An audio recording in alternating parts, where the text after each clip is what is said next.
Cũng đã ly hôn 7 năm nay rồi ạ. Tôi có 2 cháu gái, con tôi thì khôn lớn hết rồi. Một cháu năm nay tốt nghiệp đại học, một cháu thì năm nay học lớp 12. Ở với ai anh Vĩ? 2 con của tôi thì ở với mẹ. Vậy thì anh Vĩ sống một mình. Tôi hiện tại thì tôi phải sống với cha mẹ.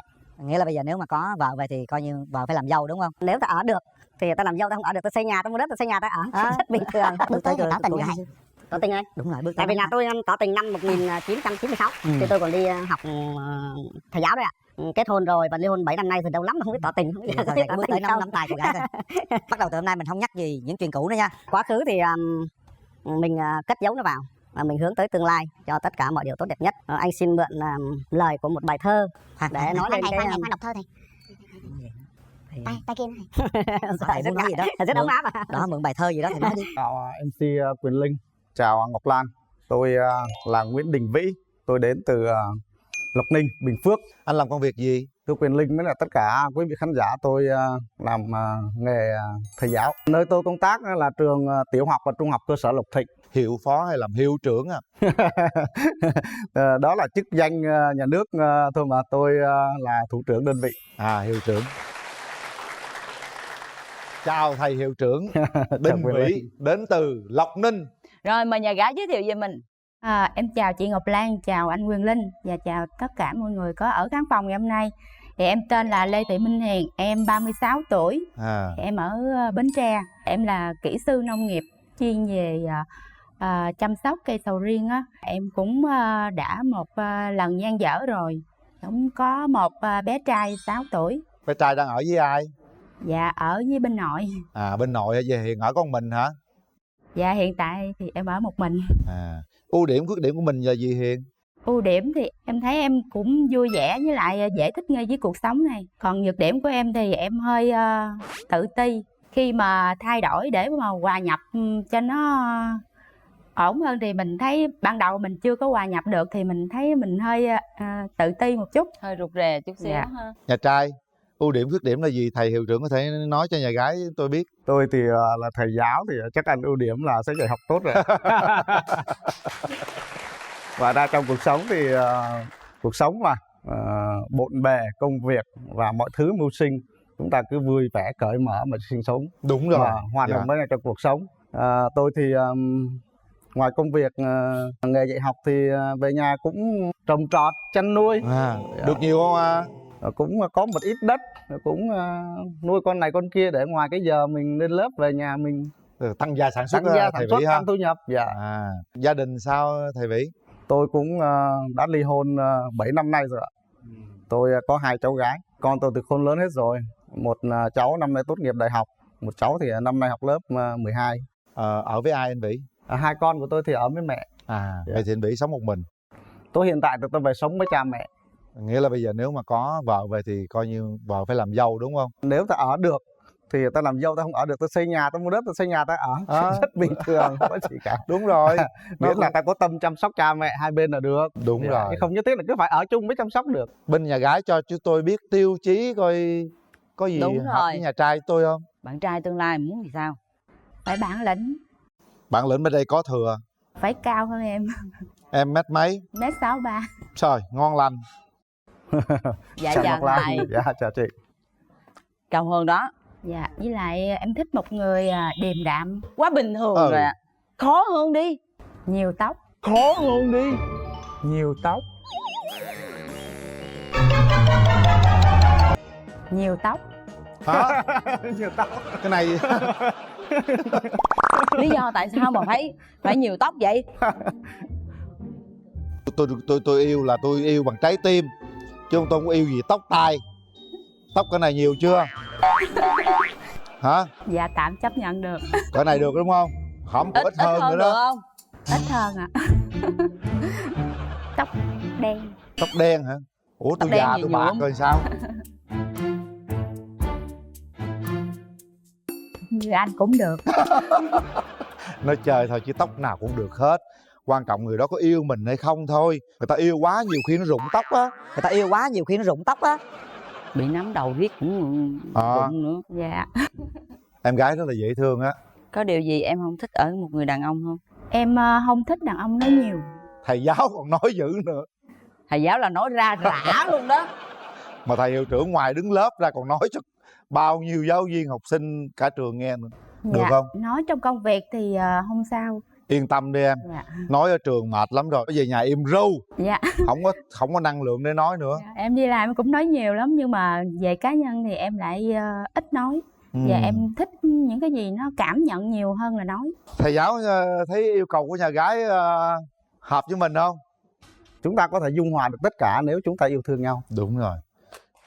Thật ra thì tất cả yêu cầu của nhà gái tôi, đại diện nhà trai tôi nói rằng được hết 98%. Chỉ có tóc nó hơi là 2% thôi, cái số đó nó thiếu thốn nhỏ chút lắm. xíu thôi. Thầy ơi, thầy nói cho Ngọc Lan nghe là thầy có cái tiêu chí về người bạn gái như thế nào vậy thầy? Mong muốn chỉ tìm được một người đồng hành với mình trong cái quãng đời còn lại, thấu hiểu lẫn nhau, vị tha, chia sẻ với nhau để cùng đồng hành xây dựng cuộc sống. Dạ, không có lo. Cái lo chỗ là cái khoảng cách địa lý giữa thầy với là cô giáo kia thôi. Cô giáo bên kia Linh nghĩ rằng thầy thấy thầy sẽ thích thôi. Rất là dịu dàng, nhẹ nhàng lắm. Nhà gái đi với ai cưng? Em đi một mình. Rồi có chị Lan lo. Dạ thầy ơi, thầy đi với ai vậy thầy? Tôi đi với một thầy giáo cùng trường, thầy Đặng Thái Thành. Dạ chào thầy. Chào thầy. Xin chào hai MC Quỳnh Linh với Ngọc Lan. Xin chào quý vị khán giả trong trường quay. Bạn nữ bên đây được, cũng hợp. Thấy cái ngoại hình thì cũng thấy cũng hợp đó. Mong hai bạn cho với nhau một cái cơ hội để tìm đến với nhau. Dạ cảm ơn thầy. Bây giờ tất cả mọi công việc là do thầy hết á. Bây giờ mở rào để thầy với cô kỹ sư nông nghiệp bên kia gặp mặt nhau nhé. Dạ vâng, cảm ơn. Mở rào.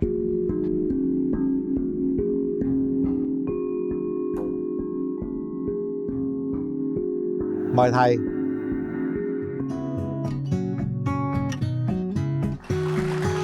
Bước tới đi thầy. Nghe. Dạ em cảm ơn ạ. Cảm ơn em đã đến đây cũng... và anh được biết em. Dạ em cũng gửi cho anh một món quà. Rồi cảm ơn em rất nhiều. Kiểu này thầy chết quá. Chết thầy rồi. Chết thầy rồi. Chết thầy rồi. Hai anh chị cảm nhận giây phút đầu tiên gặp nhau thế nào? Em có nghĩ là quen biết là một người mà đã đổ vỡ hôn nhân như tôi thì là một sự không mong muốn không ạ? Dạ không ạ. Em cảm thấy cũng rất là vinh dự khi mà hôm nay gặp anh ở đây. Địa lý thì là rất xa, nhưng mà xa mấy thì nếu chúng ta yêu thương nhau chúng ta vẫn có thể đến được với nhau. Tôi thì đổ vỡ hôn nhân cũng 7 năm rồi. Anh đi thầy, tôi nó xa quá. Dạ, nó rung quá, nó Quyền Linh. Anh đổ vỡ hôn nhân tới nay cũng 7 năm rồi. Tuy nhiên thì trong vòng 7 năm thì cũng tập trung nuôi nấng con cái thôi, cũng chưa yêu thương bất kỳ một ai. Tới hôm nay con cái cũng khôn lớn hết rồi thì cũng đã đến lúc mà nghĩ tới cho bản thân mình để có một cái gia đình riêng. Em có thể chia sẻ về cá nhân em một tí không ạ? Cảm ơn em. Dạ. Tính chất công việc của em là sẽ đi công tác thường á. Anh nghĩ sao về điều đó? Công việc mà em, mình phải chia sẻ với những cái khó khăn của người vợ. Anh có biết nhậu không ạ? Một câu hỏi rất khó trả lời mà Quyền Linh. Dễ gì? Tôi là thủ trưởng đơn vị mà là đàn ông nó thành như vậy. Nếu mà đàn ông không biết nhậu thì cũng hơi khó khăn. Dạ. Tuy nhiên tất cả thì nó đều có chừng mực. Nhậu xong thì về ngủ thôi. Anh có khó tính không ạ? Tôi thì các thầy cô ở trường với học sinh bảo là thầy. Anh thì các thầy cô ở trường với học sinh bảo là mong thầy hiệu trưởng ở nhà. Nói như vậy thôi, chứ ở mỗi một góc độ chúng ta phải có những cư xử cho nó phù hợp. Như thầy Thanh sống với tôi đấy, như ai với anh ấy bình thường, không có gì phải khó tính cả. Chúng ta cứ cởi mở dễ dàng với nhau, bỏ qua cho nhau khi có những cái sai sót xảy ra. Quan trọng là ta có nhận được sai và thấy được cái sai của mình và khắc phục cái sai đó hay không thôi. Em nhậu nhiều. Em nhậu nhiều. Vậy thì ok rồi. Tính chất công việc khi chúng ta đi giao tiếp thì kể cả phụ nữ lẫn đàn ông cũng vậy, đều phải biết uống một chút là bia rượu để cái giao tiếp cho mình nó hài hòa hơn. Con gái tôi năm nay tốt nghiệp đại học, khi con gái tôi về hai cha con tôi vẫn nhậu, mà tôi nói con phải uống được ít nhất là một lon để khi sau này con ra ngoài con giao tiếp thì mình biết cách giao tiếp, biết cách xã giao cho nó phù hợp với xã hội. cho nên chuyện đó thì anh không có gì nào nặng nề trong vấn đề phụ nữ biết uống bia uống rượu. Em là kỹ sư nghiên cứu về sầu riêng hay gì đúng không? Em là kỹ sư chuyên chăm sóc cây sầu riêng. Từ nhỏ cho tới lớn thu hoạch làm trái. Nhà mình thì hiện nay thì em gái có 5-6 hết sầu riêng gì đấy. Đó, Lộc Ninh sầu riêng cũng ngon lắm. Đất đỏ Ba Gian trồng sầu riêng. Đúng rồi đó.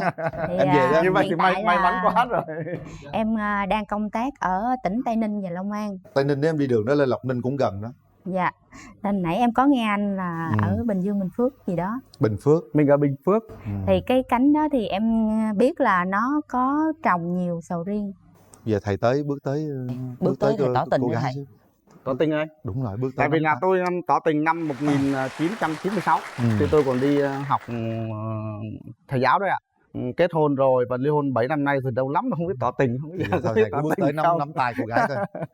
Bắt đầu từ hôm nay mình không nhắc gì những chuyện cũ nữa nha. Quá khứ thì mình cất giấu nó vào, mình hướng tới tương lai cho tất cả mọi điều tốt đẹp nhất. Anh xin mượn lời của một bài thơ để nói lên cái... Khoan đọc thơ thầy. Tay kia nữa thầy. Thầy muốn nói gì đó rất ấm áp à. Đó, mượn bài thơ gì đó thầy nói đi. Mượn lời của một bài thơ của nhà thơ Xuân Diệu có tựa đề là Biển. Anh không xứng là biển xanh, nhưng anh muốn em là bờ cát trắng. Bờ cát dài phẳng lặng, soi ánh nắng pha lê. Anh xin làm sóng biếc, hôn mãi cát vàng em. Hôn thật khẽ thật êm, hôn êm đềm mãi mãi.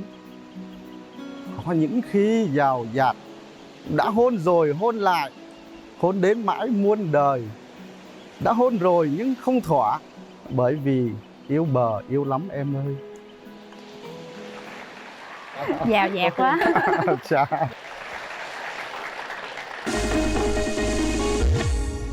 Mỗi người sẽ đưa ra quan điểm của mình. Dạ ấn vào ạ. Dạ thích thì thầy cứ bấm, không chờ đợi gì cả. Tình yêu mà, yêu chúng ta cứ nói là yêu. Bấm rồi đó. Rồi, còn điều quyết định do nhà gái. Khi chúng ta đưa ra quyết định, chúng ta đừng để cho đối phương hiểu lầm về mình. Thích thì cứ bấm, không thích thì chúng ta nhường nút bấm đó cho người khác. Sau 3 tiếng đếm. 1 2 3. Chúc mừng. Ôi may quá. May quá. Cảm ơn Quyền Linh. Thầy. Rồi, cảm ơn em rất nhiều. Nào để tay vào. Đứng giữa sân khấu. Rồi, xin phép được nắm tay em. Thật ra anh thấy thế này nè, em vẫn còn chần chờ, địa lý nó hơi xa cách. Không có gì xa cách nổi nếu như thầy yêu cô gái này. Bạn gái ở thành phố đâu có xa đâu anh. Thì bởi vậy, không có xa đấy. Nụ hôn đầu tiên. Cho phép anh...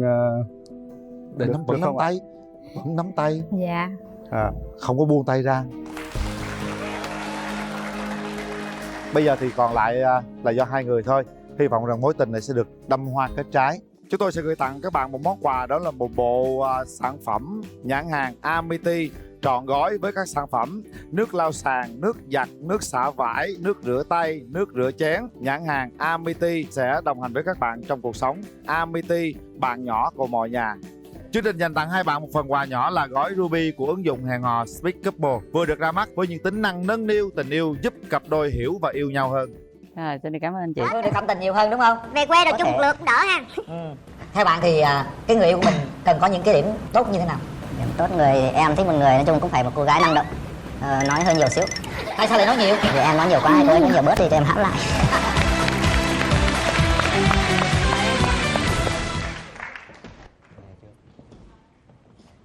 Em tên là gì? Dạ, em tên là Kiều Diễm ạ. Kiều Diễm. Dạ. Hèn chi quá sức là Diễm Kiều. Diễm hiện giờ là đang làm việc ở đâu? Dạ, em bây giờ đang làm nữ hộ sinh tại Trung tâm Y tế Dự phòng huyện Bình Chánh. À vậy hả? Làm gì bạn? Nữ Dạ, hộ nữ sinh. hộ sinh ạ. Rồi, để xem bên Nam bạn đang làm gì. Xin mời bạn Nam.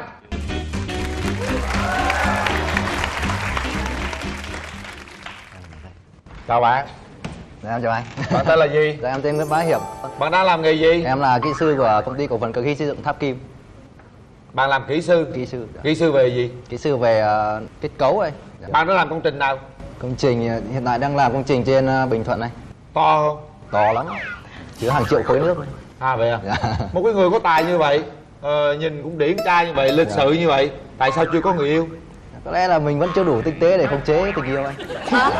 Chưa đủ tinh tế để khống chế. Hay rồi nha. Ủa tình yêu vậy là phải khống chế hả? Khống chế là sao bạn? Nói chung là nó trong tầm của kiểm soát thì mới. Em nghe chưa? Nếu bây giờ em làm đối tượng tình yêu của bên đó là em là nằm trong tầm kiểm soát của bên đó nha. Bây giờ chị hỏi em vấn đề chị với Linh đang tranh cãi nè. Bây giờ hiện tại là trước đây em đã có bao nhiêu mối tình rồi? Dạ 1 ạ. 1. Dạ. Cũng có gọi là chút kinh nghiệm để trao đổi đúng không? Bây giờ chị hỏi em nè, hiện tại bây giờ phụ nữ người ta cứ quan điểm là không cần đàn ông, có con thôi cũng được, nếu thì em nghĩ sao? Dạ theo suy nghĩ của em ấy ạ, nếu như mà xác định từ ban đầu mà lấy chồng á thì mình sẽ chọn một người làm sao mà đối xử tốt với mình, rồi biết là quan tâm lo lắng cho gia đình nữa, thì lúc đấy thì nếu có con thì chắc là nó sẽ hạnh phúc hơn. Đúng rồi, đương nhiên là như vậy. Nhưng mà bây giờ em nghĩ sao việc này, hiện tại giờ nhiều bạn trẻ là không cần đàn ông. Chắc họ giỏi giang quá. Họ giỏi giang quá, còn riêng em là em vẫn cần đúng không? Dạ. Nên hôm nay đến đây ạ. Vẫn cần đó. Thế bây giờ em yêu cầu em cần như thế nào về người đàn ông của mình? Dạ người bạn trai của em thì cao tầm 1m67 trở lên, có suy nghĩ chín chắn, biết là quan tâm đến người khác, không gia trưởng. Không gia trưởng. Dạ. Còn nếu về vấn đề hút thuốc với lại uống rượu bia á, thì trong cái mối quan hệ ví dụ giao tiếp này kia thì chút ít thôi, tôi không nhiều. Thế em không muốn làm thị nở. Không muốn làm thị nở thì là chí phèo hay uống nhiều ấy ạ. Gặp mặt ăn vạ đúng không? Dạ đúng. Quê bạn ở đâu? Dạ em ở Thanh Hóa. Thanh Hóa. Cả hai người đều là cùng quê Thanh Hóa đó anh. Ủa bên đó Thanh Hóa luôn? Dạ Thanh về Hóa đồng luôn. hương rồi. Dạ. Đồng hương thì cảm tình nhiều hơn đúng không? Về quê rồi Có chung thể. một lượt cũng đỡ ha. Theo bạn thì cái người yêu của mình cần có những cái điểm tốt như thế nào? Điểm tốt người thì em thích một người nói chung cũng phải một cô gái năng động, nói hơi nhiều xíu. Tại sao lại nói nhiều? Vì em nói nhiều quá, hay cô ấy nói nhiều bớt đi cho em hãm lại. Không thích gì ở người phụ nữ? Người nữ là một cái gái mà bướng quá chẳng hạn, hoặc lười quá, hoặc là về nữ công gia chánh là không biết là không được. Tức là phải biết cái đó đúng không? Lười thì chắc Tại bên này vì không có em, lười em đâu. đàn ông em còn biết mà. Rồi, ngoại hình. Theo bạn thì bạn thích ngoại hình như thế nào? Nói chung là tính cách thì ưu tiên hàng đầu anh, ngoại hình thì có thể xét sau. Nói chung cô gái cũng phải cao 1m6 đến 1m7, rồi tóc dài, da trắng, có má lúa hoặc răng khểnh. Trời ơi, vậy mà nói xem tính tình trước không cần ngoại hình. Ngoại hình là thứ hai. Nói ra ngoại hình thấy dài ghê thật luôn vậy luôn đó. nội ơi. Trời ơi, coi Đây là hình mẫu lý tưởng kém của anh. quá. Hả? Hình mẫu lý tưởng. Lý tưởng hả? Em thích bạn trai em sao, ngoại hình á thì chị qua chị coi cho. Cũng to cao như Quyền Linh ấy ạ. To cao như Quyền Linh. Dạ. Anh không có to cao nha. Dạ. Anh hơi mập chút thôi. Có da có thịt càng tốt. Để chị coi. Cao thì chắc là có cao rồi đó, mà không có to bằng anh Linh. Em Lấy vợ về vợ nó bồi dưỡng nó to. lấy vợ về bà bồi dưỡng cho to. Mà sao em nói là ngoại hình không quan trọng thứ gì mà em đưa ra tiêu chuẩn nhưng mà nhiều quá vậy? Hôm nay là hình mẫu lý tưởng nhá, chứ chị còn ngoài đời thì không sao. Không cần lý tưởng vậy cũng được đúng không? Chỉ cần tốt là được đúng không? Vâng. Chúc mừng em. Chàng trai kỹ sư này thì nói chung là phong thái hết sức là gọi là nghệ sĩ ha. Nhưng để xem bạn gái thế nào. Rất. Dạ, em chào anh. Chào em. Dạ. Nữ hộ sinh. Em bắt đầu nữ hộ sinh bao lâu rồi? Dạ em học thì học 3 năm, còn đi làm mới 1 năm. Vậy à? Dạ. Em có thể nói cho anh nghe, cánh đàn ông nghe một chút xíu, cái người chuẩn bị sinh ra, cái niềm vui lớn nhất là gì? Niềm vui là chuẩn bị đón một thành viên mới trong gia đình ạ. Em ơi, lúc mà em khám thai hiện nay có nhiều người có con mà không có chồng không? Dạ cái đấy thường thì không ạ.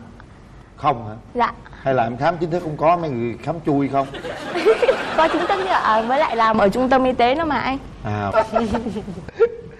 Bạn bên đây có nụ cười rất là gì, có duyên.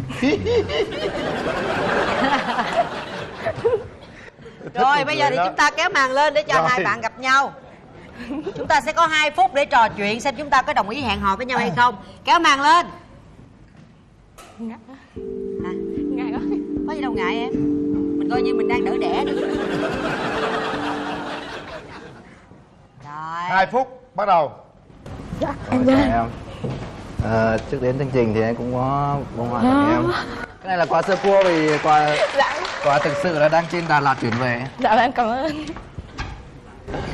Ngại quá. Trước tiên thì phụ nữ luôn được ưu tiên, thì em muốn hỏi gì với anh không? Dạ, anh Thanh Hóa anh ở huyện nào ấy ạ? Anh ở thị xã Bỉm Sơn. À, em Hà Trung, rất gần nhau ấy ạ. Dạ. Em có tìm vào duyên số không? Dạ, duyên số là có. Có. Vâng. Thì em có nghĩ đây là cái duyên của ông trời sắp đặt không? Duyên thì chúng ta trong cuộc sống mà nếu như gặp một ai ấy, thì chúng ta có duyên đấy ạ. Còn có số ấy, thì em không biết. Anh nghĩ là việc bây giờ chỉ cần thiết nhất là em bấm chuông, còn lại cái để anh lo. Trời. Trời ơi, một cái lời đề nghị em cứ nhấn chuông, còn chuyện đòn lại để anh lo. Đó là lời đề nghị của chàng trai, còn bạn đề nghị thế nào? Đấy, hay nhất là khoái, hay nhất là Không, tại điệu cười em nói như thế. có ai khen nụ cười Không em có chưa? đồng tiền mà có đồng điếu. Dạ. Có ai khen nụ cười em chưa? Dạ có chứ ạ. Nhiều chàng trai khen rồi đúng không? Dạ không, toàn các cô làm chung thôi ạ. Rồi nhanh lên, còn 30 giây nữa. Anh có người ra trường không? Không, anh người dễ bị bắt nạt lắm. Thế được, em này hơi đánh đá. Hết giờ.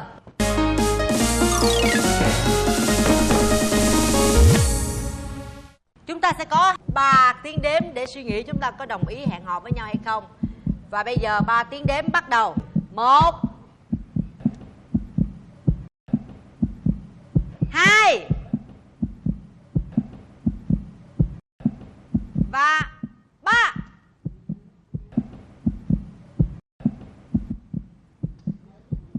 Hết thời gian. Hình như bạn gái bạn có vẻ hơi hồi hộp bối rối nè. Lý do tại sao vậy? Tại bối rối trước anh. Anh hỏi nhiều quá. Nghề của chàng. Trước tiên bây giờ hai bạn hãy nắm tay nhau một cái để cho đỡ bối rối đã nè. Rồi hai bạn dắt tay xuống kia chuẩn bị đỡ đẻ. Nói là người lãnh đạo không nữa con. Chuyện đó gu của mỗi người, người ta đừng hỏi về gu. Khi hỏi cũng là Thì cái chuyện đó là ai cũng biết, những người hỏi là những người thông minh, những người giỏi giang, những người giàu Đúng có, rồi. những người có tiền. Nhưng mỗi người mỗi gu. gu thì gu, nhưng mà bây giờ giữa một anh á là hỏi thông minh giỏi giang, yêu thương vợ con, với một người không hỏi đẹp trai mà không thương yêu vợ con, không có giỏi gì hết, chọn ai? Mà ví dụ cái người mà không hỏi người ta cũng yêu thương vợ con thì sao? Yêu Người thương ta vợ. sẽ chọn cái người không hỏi. Khán giả có phòng. Con tên là Ngô Đắc Hoàng Thành, năm nay con 26 tuổi.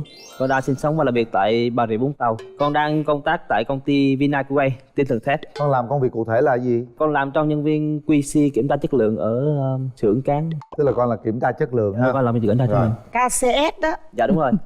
26 tuổi hả con? Dạ đúng rồi, con 26 tuổi. Bên lên mình giới thiệu đi cưng. Lời đầu tiên cho phép con được gửi lời chào cô Hồng Vân, chú Huyền Linh và toàn thể mọi người trong trường quay. Con tên là Lê Thị Thảo Nguyên, 24 tuổi. Con là nữ hộ sinh, con đang sinh sống và làm việc tại thành phố Hồ Chí Minh. Vậy hả? Con làm hộ sinh bệnh viện nào? Dạ, bệnh viện Hoàng Mỹ, Sài Gòn. À vậy đó hả? Dạ. 24 tuổi. Dạ. Ôi ôi giỏi giang quá à. Rồi con cho bạn gái biết về ưu điểm khuyết điểm của mình đi. Dạ, ưu điểm của con là vui vẻ, hòa đồng, sống có trách nhiệm với gia đình và trong công việc. Và con có lập trường riêng của con. Còn khuyết điểm là gì? Khuyết điểm của con là hay quên. Tính tình con hay thẳng thắn nên là con quyết định cái gì là con phải thẳng thắn đó luôn. Nên là đôi khi làm người khác lại khó chịu. Với lại cũng hạn chế về nấu ăn. Với lại tính của tình của con cũng hay cảm động, hay xúc động, dễ động lòng lắm. Còn con nói về ưu khuyết điểm của mình đi. Ưu điểm của con là con biết làm việc nhà này, nhanh nhẹn, siêng năng, cần mẫn. Còn khuyết điểm của con là chắc là con nóng tính này, con ít nói, cũng sợ đám đông nữa. Vậy hả? Dạ. Con nóng tính cỡ nào con? Em con chẳng hạn, con nói là phải làm cái việc đó cho nó xong đi rồi mình nghỉ ngơi, hoặc là mình làm cái việc khác thì nó không làm thì con sẽ bực bội, con cáu. Có đánh nó không? Lâu lâu con cũng đánh. Con có mấy mối tình rồi? Từ nhỏ tới giờ chắc được 3 mối tình rồi. 3 mối tình?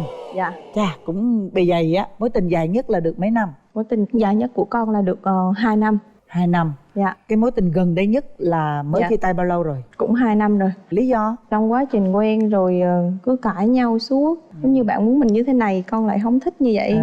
Khoảng thời gian rồi con vô đây xong cái xa cách, xong cái cách xa luôn. À vậy đó hả? Dạ. Con vô Sài Gòn là chia tay luôn? Dạ. Lý lịch chúng tôi đã xong. Mời nhà trai giới thiệu về đường tình duyên của mình. Con cũng trải qua 2 mối tình chính thức rồi. Mối tình đầu thì bạn đó đang quen thì cũng được tầm gần 2 năm á. Gần 2 năm. Dạ. Xong rồi con đi làm ở trên này, bạn thì làm công ty gần nhà thì cũng quen một người trong công ty.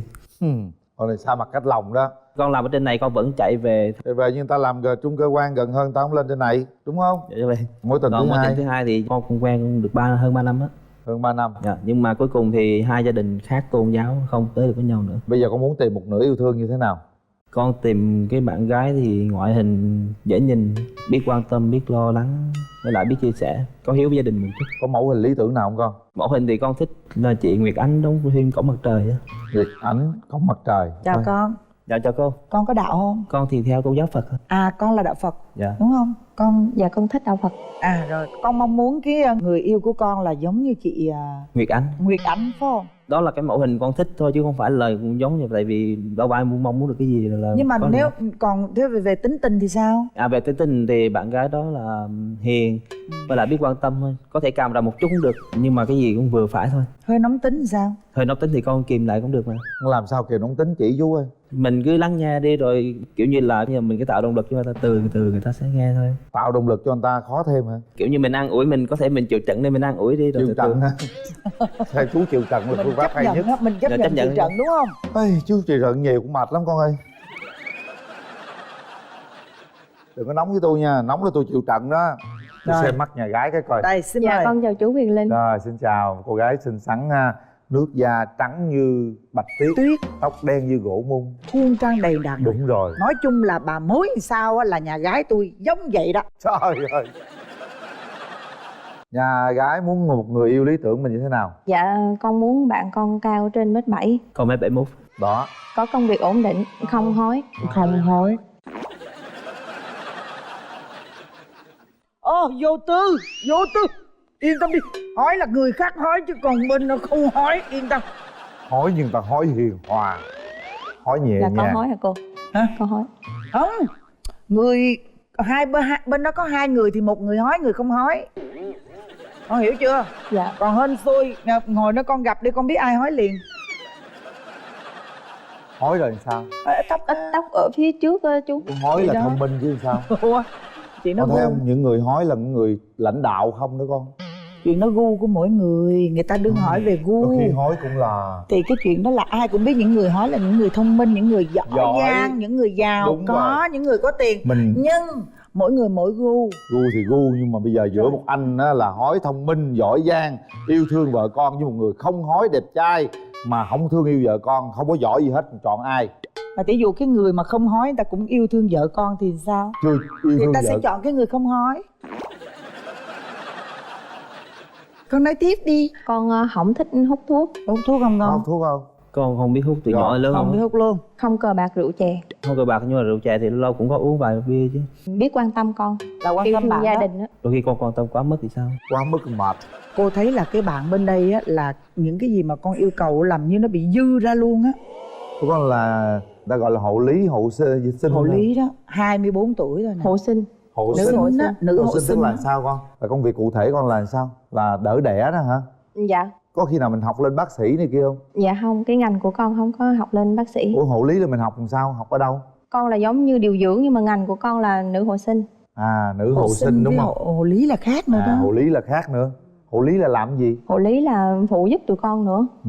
Hộ sinh là gì nè, những lúc mà mẹ mà sanh em á, có bác sĩ thì có những cô hộ sinh đứng bên cạnh đúng không? Dạ. Rồi bác sĩ cần cái gì hoặc là có cái chuyện gì gấp một cái là nữ hộ sinh là phải hỗ trợ cho bác sĩ ngay và Nếu liền. như mà lỡ giữa đường mà không có bác sĩ đỡ đẻ đó thì con có thể đỡ luôn được không? Dạ được. À, cũng có kinh nghiệm rồi đúng không? Dạ. Hay chứ. Rồi, vậy là được đó. Mà mới có 24 tuổi. Quá giỏi, vậy là giỏi rồi. Sao con nghe con phê không? Dạ cũng ok.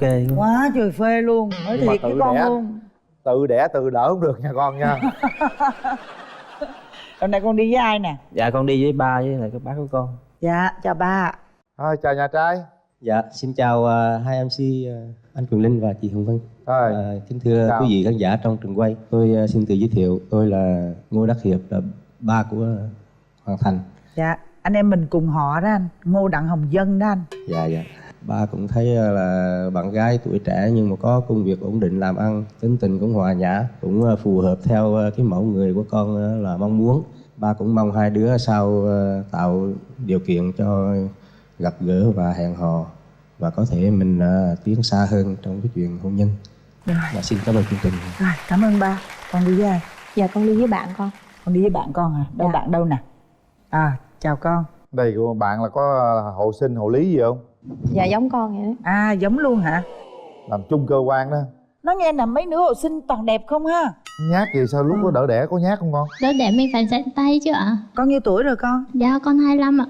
Trời giỏi quá, bây giờ mấy nữ học sinh toàn trẻ trẻ không à? Con xin chào chú Quyền Linh, cô Hồng Vân và chào quý vị khán giả. Nay con tên là Hoàng Điệp đến cùng với bạn Thảo Nguyên. Qua quá trình giới thiệu con thấy bạn trai cũng khá ok, tính tình có thể kiềm chế lại bạn của con. Nếu như mà anh quyết định chọn thì có thể hai bạn cho nhau cơ hội để tìm hiểu sâu xa hơn xí. Thôi bây giờ mình mở rào cho hai bên gặp mặt đi nha.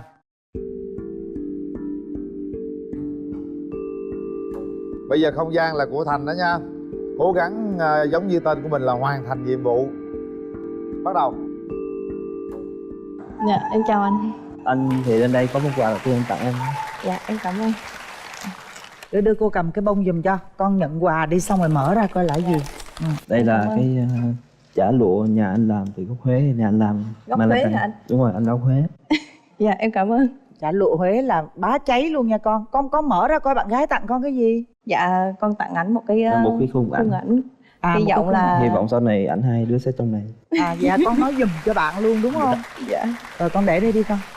Mình quay mặt lại, đối diện với nhau. Cảm nhận về nhau lần đầu tiên gặp mặt thế nào? Dạ con thấy bạn nữ cao, trắng, mặt cũng dễ thương như cái mẫu con ghi trong cái form. Đúng gu luôn hả con? Dạ. Hay quá. Anh quê ở đâu? Anh là quê Thừa Thiên Huế nhưng mà anh sinh ra và lớn ở trong này. À là anh ở trong Vũng này Tàu luôn. Đúng Ở rồi. Vũng Tàu luôn. Đúng rồi. Ví dụ như mà em làm việc ở Sài Gòn, em muốn anh cũng ở Sài Gòn với em thì sao? Thì cái đó vẫn chấp nhận được, tại vì anh làm ở công ty thì anh đi làm theo ca sản xuất á, có thời gian anh cũng rảnh rỗi nhiều. Ví dụ như anh ở Vũng Tàu, em ở Sài Gòn như vậy á, thì một tuần anh gặp em được mấy lần? Miễn em thích là được. Miễn em thích là được. Anh dự định bao lâu thì tiến tới hôn nhân? Anh dự định thì tầm 6 tháng đến 1 năm hoặc là 1 năm rưỡi, tùy theo cái lúc mà mình cảm thấy cần mà đủ để mình tiến tới. Anh có gì hỏi em không? Em làm hộ sinh đúng không? Dạ. Thì bây giờ em đang ở bệnh viện nào? Em ở bệnh viện Hoàng Mỹ Sài Gòn. Ví dụ bây giờ anh muốn em về Vũng Tàu, anh xin vào trong bệnh viện Bà Rịa hoặc là bệnh viện Vũng Tàu để cho em làm, thì em nghĩ sao? Thì em nghĩ là chắc là lấy chồng thì phải theo chồng. Khi trong cái thời gian mình quen biết á, mình tìm hiểu nhau, cảm thấy phù hợp chỗ nào thì mình sẽ tiến tới chỗ đó luôn, để mình tiến tới cái hôn nhân luôn. Ai cũng nói là an cư lập nghiệp mà, cái gì phải chắc chắn mình mới đi. Có thể là đi chậm nhưng mà chắc, chứ cũng đừng có vội mà đi nhanh cho kịp người ta, cuối cùng thì quay lại chả có cái gì trong tay hay là không biết cái gì hết, thì đó cũng thua thiệt nhiều lắm. Dạ.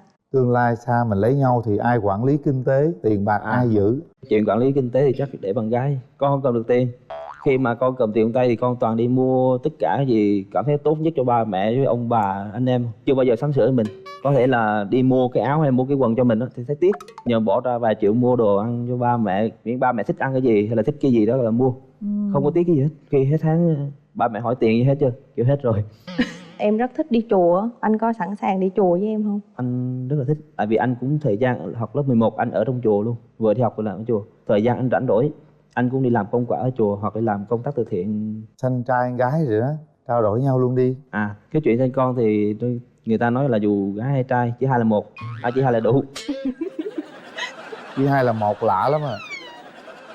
Tại vì anh là con trai trưởng á, ba mẹ lại muốn là có thể là con trai sinh con trai để mà gọi là nó giỏi, nhưng mà anh là thích sinh con gái hơn, anh thấy con gái dễ thương. Ví dụ như sinh con gái không có được không? 2 đứa con gái Vẫn được chứ, tại vì nhà anh 3 là con trai là khỏi lo gì đó. Sinh 2 đứa con gái ngon lắm á. Tại sao không là 2 đứa con gái 1 đứa con trai như nhà tôi? Dù gái hay trai chỉ 2 là 1. Thôi chuyện mà sinh con nhiều hay ít thì vì đó tùy theo vào sức khỏe với lại tùy theo vào cái điều kiện mình có để mình chăm sóc con không. Tại vì sinh ra được phải nuôi được. Dạ. Nhưng mà sinh nhiều thì tốt hơn, tại vì sau này ví dụ là có già thì con cái nó đỡ đần nhau, nó giúp ba giúp mẹ thì vẫn chia bớt cái chia sẻ cái biết trách nó nhiệm có đỡ đó. đần không hay là mình mệt đó. Ở nhà con 3 thằng, thằng nào cũng muốn ở với ba mẹ hết, nhưng mà ba mẹ chỉ cho thằng út ở thôi, còn 2 anh lớn rồi đi ra lập gia đình đi. Là anh là sau này lấy vợ là ở riêng? Đúng rồi, ở riêng. Ba mẹ chỉ muốn ở với út thôi. Dạ ba mẹ cũng muốn ở với út thôi. Sao vậy? Tại vì út ở nhà biết làm việc nhà với lại còn đi học á. Anh có biết làm việc nhà không? Biết chứ. Ở nhà anh thì 3 thằng ở nhà đều chia nhau ra làm, đứa giặt đồ, đứa rửa chén, đứa nấu cơm vậy đó. Ví dụ như mà em trực về em mệt em ngủ á, Ôi thì chuyện anh đó đơn giản phụ mà. em được không? Cái chuyện đó thì em về nhà sạch được rồi. đôi khi anh đi vào nhà thấy dơ nhà vậy chứ anh phải quét liền, chứ đi nhám chân khó chịu lắm. Tại em cũng kỹ tính á, em không thích ở bẩn. Đúng rồi, cái nhà phải sạch chứ. Nếu bây giờ có một cuộc cãi vã đỉnh điểm luôn, Dạ. ai sẽ là người nhường ai? Thì lúc đó thì con sẽ im lặng, có thể là chở em đi đâu đó không mát, hoặc là mua em thích ăn gì anh mua về cho em ăn. Rồi con em muốn nói gì em mới nói khi nào mệt nghỉ. Cái đó tôi tin á, tại vì con trai Huế rất là nhẹ nhàng, rất là nhường nhịn. Đó, ví dụ như bạn Long Nhật của tôi đó. Bây giờ thế này nè, bước tới nắm tay bạn gái ha. Dạ. Nhìn thẳng vào đôi mắt ấy và hát một bài nào đó tặng bạn gái đi. Nào, nắm hai tay nha. Con run. Đây là cơ hội các bạn giao lưu cảm xúc với nhau, nhìn đối diện trực diện luôn. Nắm hai tay, cảm Lần đầu nhận. tiên gặp thì anh hát một đoạn tặng em nhé. Dạ. Ánh mắt yêu thương ta trao phút giây ban đầu, cảm giác yêu nhau cho ta luôn nghĩ đến nhau. Có lẽ hôm nay hai ta sẽ yêu nhau rồi, mình cùng chung lối nhé em người ơi. Anh sẽ bên em ôm em những khi em buồn, anh sẽ du em cho em miên giấc ngủ ngon. Những lúc cô đơn anh vẫn giữ em trong lòng, dành trọn con tim nguyện trao đến em. Hay quá. Rồi bây giờ vẫn nắm tay, đừng có buông tay ra. Hay ha. Hay. Say đắm nhẹ nhàng, mắt hấp hiêm, nhìn xoáy vô mắt của Mắt bạn. gì? Hấp hiêm á, mắt hấp hiêm là gì nè. Đó, hát mà mắt hấp hiêm vậy nè. Đó gì Nhìn tôi muốn nghe xoáy từ vô mắt hấp hiêm. của bạn. Chết hết. Nãy giờ hai đứa ra nói chuyện cũng nhiều rồi. Cảm xúc của con đối với người đối diện như thế nào? Con thấy ảnh cũng hiền, biết quan tâm mọi người, với là có những cái tính hợp với con. Còn bạn trai muốn nói gì? Anh muốn em với anh cùng cho nhau cơ hội để mình tiến tới một con đường xa hơn. Anh muốn em trở thành người hạnh phúc nhất. Là vị trí để tay mình nút bấm các bạn. Chúng ta nên kiểm tra lại con tim một lần nữa. Nếu thật sự chúng ta rung động, đừng ngại ngùng, bấm ngay cái nút đó. 30 giây suy nghĩ để quyết định. Bắt đầu. 1 2 3. Hết thời gian.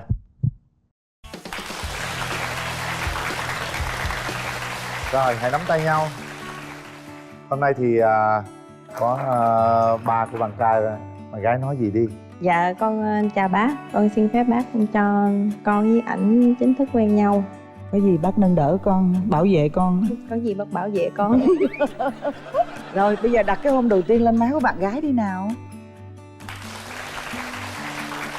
Thì ở nhà thì bé thì gia đình thì cũng như anh ở tuổi này phải có gia đình rồi, chứ nít thì nhà em cũng có, cũng vui vẻ, mấy đứa cháu em cũng thích chơi. Tên đầy đủ của em là Lương Đặng Nam, quê quán của em là Mê Linh, Tráng Việt, Hà Nội. Em đang sinh ra và lớn lên ở Phú Thọ, hiện đang lập nghiệp và sinh sống ở Đắk Lắk ạ. Đắk Lắk hả? Dạ dạ. Em làm về cái gì? Dạ em làm bên mảng xây dựng anh ạ. Xây dựng. Em bao nhiêu tuổi rồi? Dạ năm nay em 41 tuổi. 41.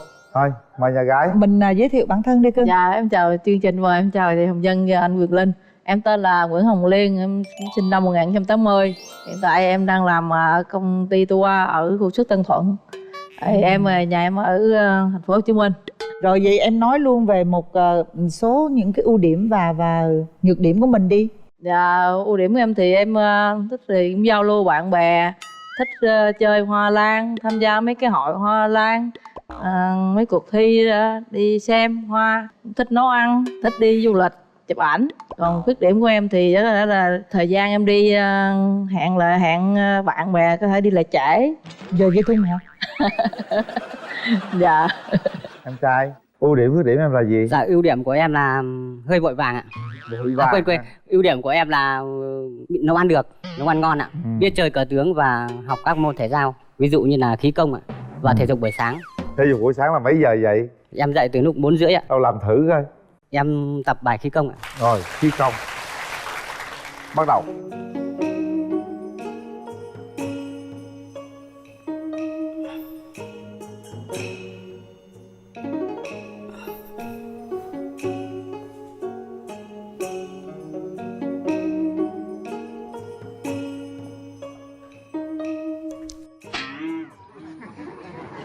Ôi trời ơi. Đã được rồi. Dạ. Khí công như xíu té. Khí công này tốt lắm á, nếu mà tập Rồi khí công tốt mà. Em tập khí công em cảm tưởng rất là chi là khỏe. Thấy chưa, hai vợ chồng buổi sáng tập khí công là khỏe. Dạ. Đang nói về ưu khuyết điểm đó đúng khuyết điểm không? rồi đó. Ưu điểm, còn khuyết điểm là cái gì? Khuyết điểm là Khuyết điểm là em hơi vội vàng một xíu ạ. Vội vàng, nói khuyết điểm trước phải không? Nhưng mà có những lúc em cũng rất chi là trầm tĩnh và có những lúc trong cuộc sống em rất chi là cẩn thận ạ. Tùy theo lúc vội vàng. Đúng rồi. Rồi mình có mấy mối tình đi. Em có mấy mối tình được kìa? Thực sự thì em có gia đình rồi ạ, nhưng mà hôn nhân đổ vỡ ạ. Dạ em có một cháu bé, cháu gái là năm nay học lớp 3. Cháu ở với mẹ? Dạ em nuôi từ lúc mẹ cháu đi nước ngoài, là em nuôi từ lúc 3 tuổi rưỡi. 3 tuổi rưỡi. Vâng. Là coi giờ mẹ cháu là ở nước ngoài rồi. Vâng ạ. Bọn em đã thôi nhau rồi ạ. Em mong mỏi là cái người vợ của em sẽ như thế nào? Đi qua đây. Bạn đời của em thì ngoại hình không quan trọng, chủ yếu là tính cách ạ. Tính cách trên sao gần nè? dưới mới cả nói chung là vui vẻ hòa đồng là được ạ, đơn giản thôi ạ. Cái điều gì em sợ nhất ở người phụ nữ? Em sợ là hay kiểu nó có tính càm ràm đi. Càm ràm. Chuyện đó ai cũng vậy em ơi, khỏi sợ. Sợ nó cũng tới à. Ông nói chuyện với bên nhà gái tôi đi. Chắc cũng bạn thân với chồng Vân đây. Rồi sao? Để tôi nói không? với nhà trai chỉ làm kia tập khí công rồi đó cho nó khỏe ha. Dạ. Nha, nhớ tập cho 2 ngày này giùm anh cái nha. Nếu mà chưa học cái công thì về em sẽ dạy ạ. Nói thôi chứ Em có mấy mối tình này nè, nói cho ông nghe. Dạ. Em thì mối tình thì không có, mà như là xưa đi học thì có thích bạn nhưng mà không có nói ra rồi đi học rồi riết rồi không quên luôn. Sao không nói ra? Lo đi học không à. Trời ơi. Thôi cái không có nói. Rồi từ đó giờ không có nói luôn hả? Rồi không có nói luôn. Trời đất ơi. Như vậy là chưa có mối tình nào hết trơn luôn hả? Thì đến thời lớn rồi đi làm á thì cũng có biết một bạn nhưng mà cũng nói chuyện qua lại thôi, thấy không có hợp thôi không nói chuyện nữa, rồi đến giờ luôn. Bây giờ là chúng ta đi tìm một mối tình mới nha. Cái mong muốn của một người yêu lý tưởng thế nào? Mong muốn người yêu lý tưởng em là cao hơn em, mập mập tròn tròn như em,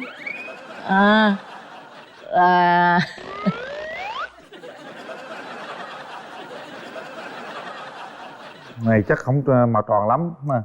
Nhưng mà em á, thật sự á, em chị Vân nên đi tập thể dục á cho nó gọn gọn đi. Hôm trước anh cũng bằng em luôn á. Dạ. Anh xuống cả chục ký rồi đó.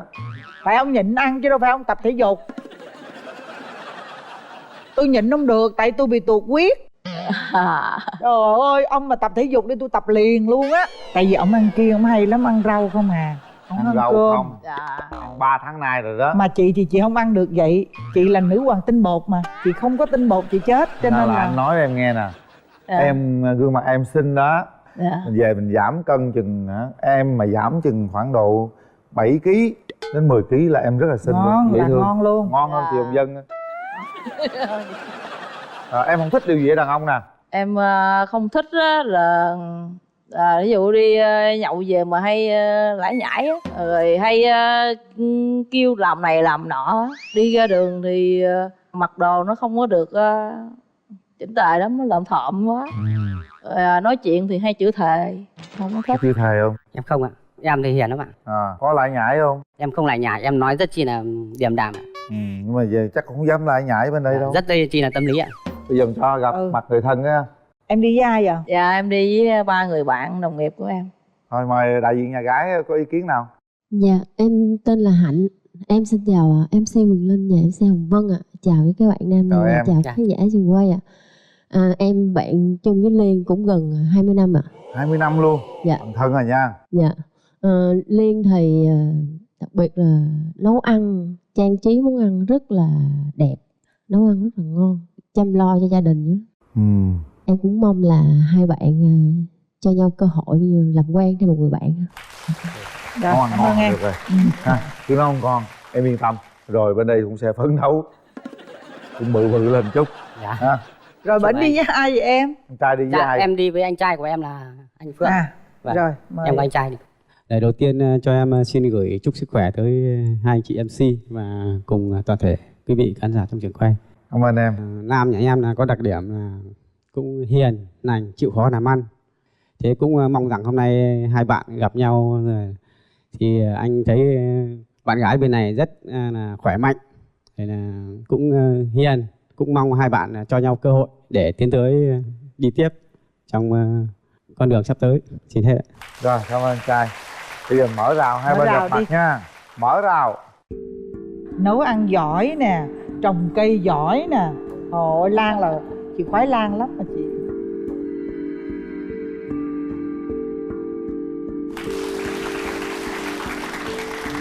Em à, lần đầu tiên gặp mặt thì anh có món quà tặng em.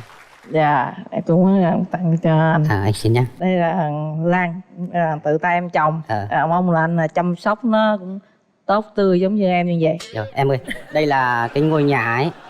Anh tặng cho em ngôi nhà này ý nghĩa là chưa lắp ráp, ý là anh muốn hai đứa mình là lắp ráp cái ngôi nhà này. Còn đây em mở ra đi nè, đây là món quà thứ hai anh tặng cho em. Đây là một chiếc khăn ạ. Mỗi khi trời lạnh thì em sẽ quàng chiếc khăn này vào. Dạ. Rồi em cảm ơn anh. Đó, quàng vô.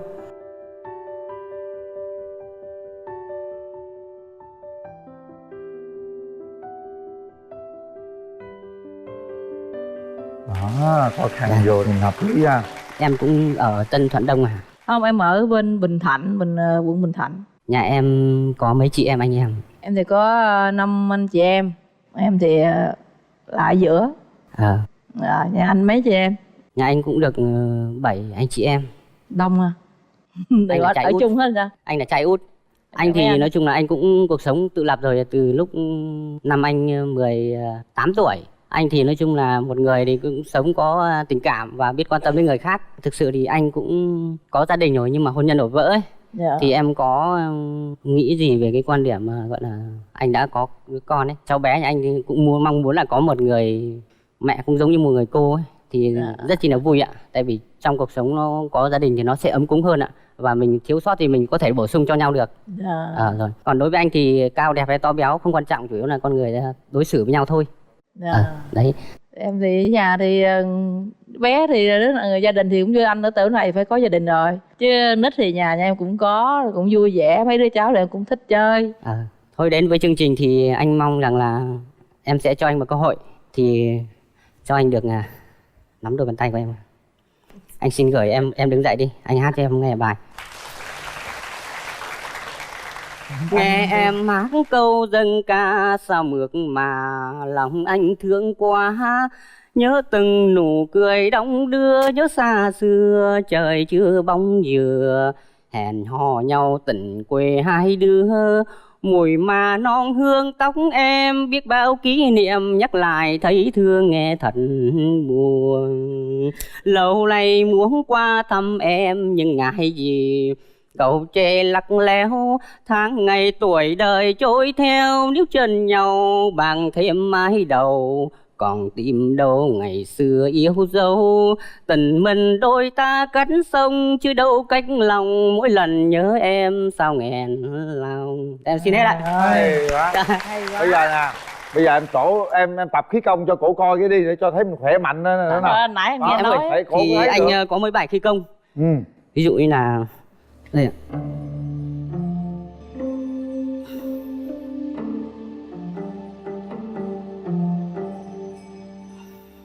Đây là bài 1 này, bài 2 bước lên một bước. Đừng làm mất mặt té như nãy nha. Không có đâu anh. Hít vào sâu ạ. Thì anh sau khi anh gặp khí công anh cảm thấy những người rất khỏe mạnh. Đó. Mai mốt về chỉ cho em gái. Dạ. Rồi nói nghe nè, mình không lẽ mình thua mình phải hát đối lợi. Đừng chơi nó dựng nắm tay coi. Để cho anh bên đây người ta hát đi. Đúng rồi. Hát thì em chỉ hát được nhớ khúc nào hát khúc đó thôi. Rồi em cứ hát đi ạ. Ô sáng hôm nay trên quê hương ta, quê hương xinh xinh, quê hương hòa bình, quê hương xinh xinh, quê hương hậu tình. Kìa nhà ai có thầy quý, kìa nhà ai có cô dâu hiền. Ngộ thai có con lần quay, soi đầy mâm cao đầy buồn. Vui thật vui với con ngày trời. Hay quá. Chưa, vẫn chưa nữa, trời đừng có buông tay sớm đi. Bây giờ đó, em nói điều gì với cô ấy đi nào. Cảm nhận của em như thế nào về cô gái có duyên rồi nha, cô này có duyên á. Em ạ, thì nói chung là ở cái lứa tuổi này thì mình cũng đã chín rồi. Thì có thiếu sót gì thì mình bổ sung cho nhau ấy. Thì đến với chương trình thì mong em cho anh cơ hội để sau này mình về có thể là xây dựng một cuộc sống mới ạ. Em cũng sẽ cố gắng để em nhé. Trời dễ thương. Bây giờ anh hỏi em gái nè, thí dụ giờ bên nhà trai muốn rước dâu về Đắk Lắk ở được không? Đắk Lắk rồi mình ở có đất riêng, nhà riêng Dạ chưa? em có đất rồi, em đổ vật liệu rồi nhưng mà em đi làm cho người ta nên chưa kịp xây cho mình ạ. Tức là có đất rồi, đổ vật liệu rồi mà chưa xây đúng không? Dạ đúng rồi ạ. Giờ rước dâu về xây nhà riêng luôn đúng không? Dạ đúng rồi. Đó. Dạ chỗ em ở thì cũng gần ủy ban rồi là gần trường học ạ. Ở huyện nào? Em ở huyện Ea Súp ạ. Ea Súp. Dạ. Bên đàn gái có chịu rước dâu về Đắk Lắk không? Rước dâu về Đắk Lắk thì em về đó chắc em bị giống người Đắk Lắk luôn á. Là sao? Em giống Sĩ Black mà hát được bài Anh Muốn Sống Bên Em Trọn Đời đấy. Anh nghĩ. Bây giờ để tay nút bấm đi các bạn. Nếu rung động chúng ta bấm nút nha. Còn nếu chưa rung động không cần bấm. Suy nghĩ cho kỹ nha các bạn. Nào. 3 2 1. Hết thời gian. Rồi hay quá luôn từ đấy. Hai cái tiếng rồi Đắk Lắk luôn. Ôi ơi đó. Về Đắk Lắk. Ê yêu anh thì đó, em hát bài yêu anh gì Buôn Ma Thuột đây. Dạ em xin hát bài Nắm tay của ấy. Nếu yêu nhau thì về Buôn Ma Thuột. Gặp lại em mùa mưa con đường xưa đây rồi. Gặp lại em che rượu nghiêng nhịp chiêng đêm ngày. Ánh mắt đây tiếng nói ấy thương thương hoài.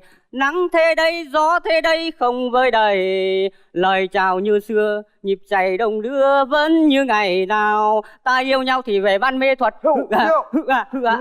Còn thương nhau thì về ban mê thuật. Dạ. Câu này vui nha. Dạ. Vui đó. Hung lúc đi. Ok. Thì ở bên châu Âu, một anh nữa ngoài Hà Nội và một anh nữa thì ở trong Sài Gòn này rồi.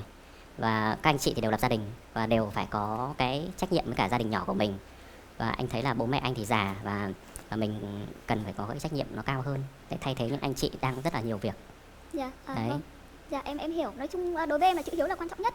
Gia đình em có 2 người, em là đầu và em trai kém 3 tuổi đã lập gia đình. Thì hiện tại em đang làm việc ở Hà Nội cùng với bố mẹ ở đi về giữa Hà Nội và Nghệ An á. Thì em thì định hướng em sẽ ở Sài Gòn. Lý do là thực ra cũng không có lý do gì lớn lắm. Về công việc thì em có thể phát triển ở miền Bắc hay miền Nam đều được. Nhưng mà em cảm thấy mình sống happy hơn, vui vẻ và tận hưởng hơn khi mình ở đây. Cũng như là cái tính cách của em á. Tính cách của em khi em trở về Hà Nội làm việc thì có rất nhiều người nhận xét là tại sao Loan có thể nói với khách hàng như thế, tại sao em lại chia sẻ những điều như thế. Và có nhiều người còn nói là trông em khá là Tây. Thì thực sự là tính cách của em khá là hướng ngoại và có nhiều điểm giống như một cô gái Tây á, về mặt suy nghĩ, muốn là làm hoặc là sẽ không có vì một cái điều gì đó mà mình giấu cái cảm nhận thực của mình ra cả. Thì khi sống ở Sài Gòn thì em không cần phải nghĩ đến những cái điều đó. Em nghĩ gì và em cho rằng điều gì là đúng thì em sẽ thể hiện nó, miễn là nó là đúng đắn và tốt. Thì em cảm thấy mình em dùng cái từ là em tận hưởng được nhiều hơn cuộc sống của em khi em ở Sài Gòn đó, từng ngày những ngày bình thường. Còn nó cũng có những cái trở ngại khi mà em về ra Bắc để thăm bố mẹ thì cũng khá là khó. Thế là hiện tại bố mẹ em đang ở Hà Nội? Vâng, bố mẹ đi về giữa Hà Nội và Nghệ An. Quê Quỳnh Lưu là quê của Công Vinh ấy. Dạ đúng rồi. Tại vì là Khánh Chi em Công Vinh là học dưới anh 3 lớp. Vâng, Đại học Văn hóa Hà Nội. Đúng rồi, dạ. Ở học Đại học Văn hóa Hà Nội. Em có biết gì về Hà Nam không? Em biết. Quê hương của Nam Cao có món cá chấm kho tộ rất là ngon. Chuối già, chuối ngự gì đó. Chuối ngự làng Vũ Đại. Vâng. Và cá kho cũng là làng Vũ Đại, đấy là những món mà Tiến Vua ngày xưa. Nhà anh thì không có gần chỗ đó, nhưng nhà anh thì bây giờ là đang gần một cái ngôi chùa lớn nhất Việt Nam, lớn nhất thế giới. Dạ. Rồi chào em trai. Mời nhà gái giới thiệu về mình. Mình giới thiệu đi nào. Xin chào anh bạn nam cùng chơi với em hôm nay. Xin chào hai MC và các quý vị khán giả. Em là Vũ Thị Loan, 29 tuổi, đến từ Quỳnh Lưu, Nghệ An và hiện đang làm việc ở một công ty về thực phẩm. Em làm ở đâu? Em làm việc tại Thành phố Hồ Chí Minh. Thành phố Hồ Chí Minh. Hiện giờ em đang cư ngụ ở đâu? Tức là mình ở em sống ở Tân Phú ạ. Ở Tân Phú và làm việc ở quận 3. Quận 3. Vâng. Rồi bạn Nam có nghe rõ không ạ? Em nghe rõ rồi ạ. Thế là thuộc lý lịch rồi nhá. Dạ vâng. Rồi mình giới thiệu cho mình kia nghe luôn đi em. Em tên là Nguyễn Tiến Đạt, sinh năm 1987, ở tại Hà Nam và khi học tập và lập nghiệp thì tại Hà Nội. Em ở Hà Nam, làm việc tại Hà Nội. Dạ vâng. Em làm công việc gì? Hiện tại thì em có mở một cái salon cắt tóc nam.vn và quản lý hệ thống đấy thì được 10 năm nay rồi. Ồ, vâng. Nguyên hệ thống cắt tóc luôn? Dạ vâng ạ. 10 năm rồi? Dạ vâng. Giỏi nha. Ồ, tức là bạn 87 là bạn nhiêu tuổi thôi? Giờ tôi hết cộng trừ nhân chia được rồi. Ba mấy á? Nếu mà tính năm nay thì chắc là 34 ạ. 34. Vâng. Năm nay là nó 2021 rồi đó. Vâng. 34. Mình là bao nhiêu ha cưng? 29 á, em là sinh À năm 92. 29 34 Linh ơi. 29 34. Ừ. Sao? Rồi. Rồi. Đây là lần thứ 4 chương trình gửi 10 lời tham gia cho em.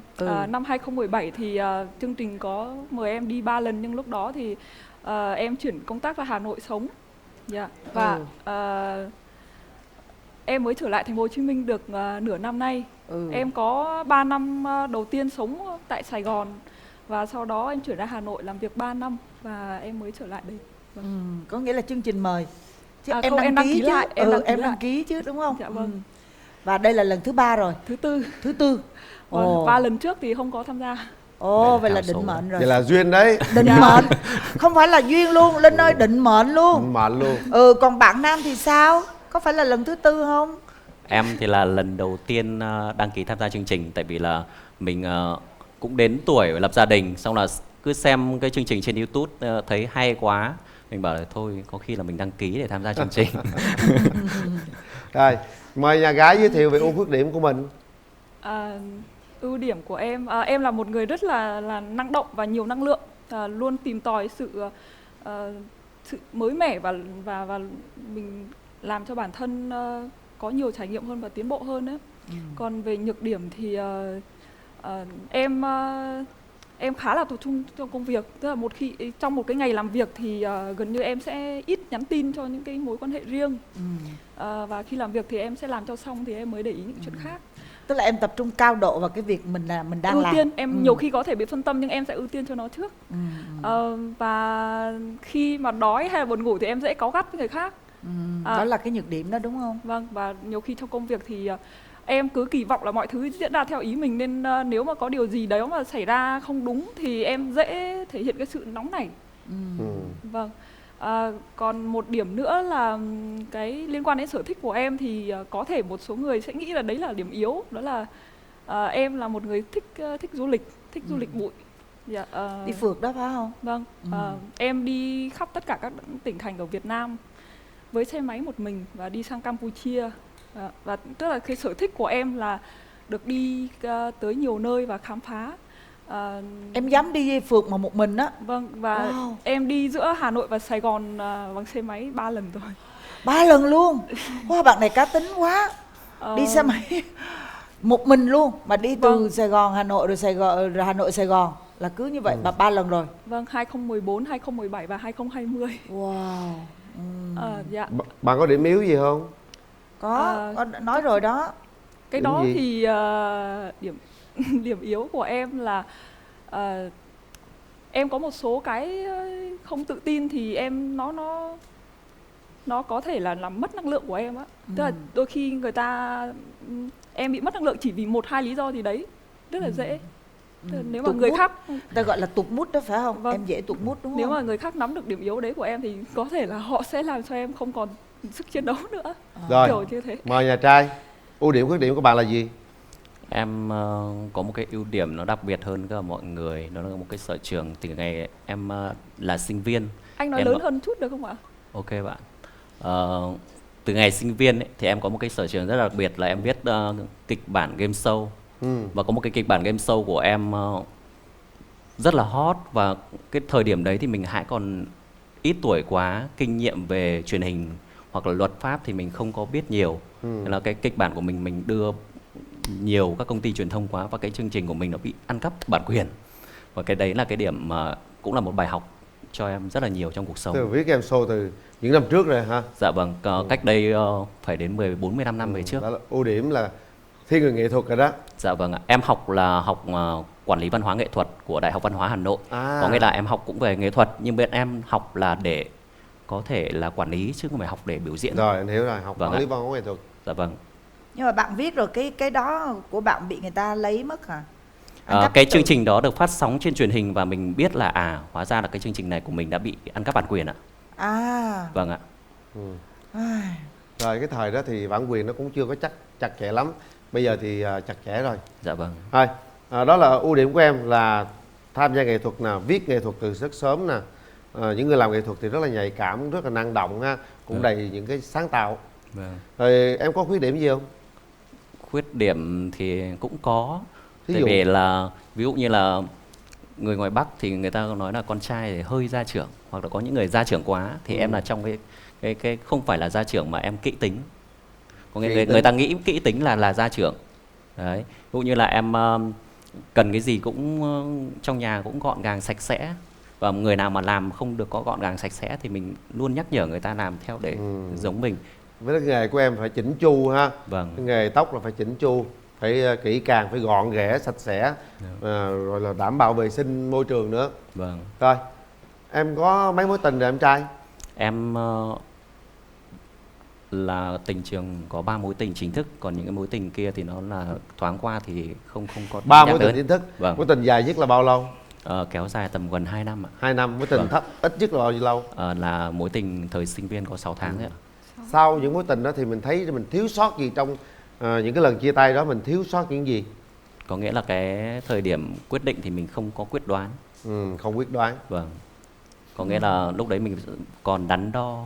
Còn cái lúc đấy thì tuổi mình cũng vẫn còn trẻ. Rồi. Vâng. Coi như tính thiếu quyết đoán trong tình yêu. Còn mình thì sao em? Mấy mối tình rồi? Em chưa có một mối tình nào cả. Thiệt không vậy? Trời ơi. Lý do là em tập trung vào công việc, và trước đây em còn đi dạy nữa. Em là gia sư toán cho các bạn học sinh suốt 10 năm. Và lớp mấy? Toán lớp mấy cưng? Từ lớp 5 cho đến lớp 12. Ồ, vậy đó. Nhưng mà lúc em nửa năm trở lại đây thì em cũng quyết định là em bỏ không làm nữa để dành thời gian cho mình thoải mái hơn. Và thời gian rảnh thì em thích đi du lịch bụi, và thực sự là có những lúc em chỉ muốn mình đi một mình để mình tự trải nghiệm cho sâu á, và em không có nhu cầu có bạn trai. Lý do tiếp theo là em có một số cái quan điểm về tình yêu nó hạn chế cái điều đó.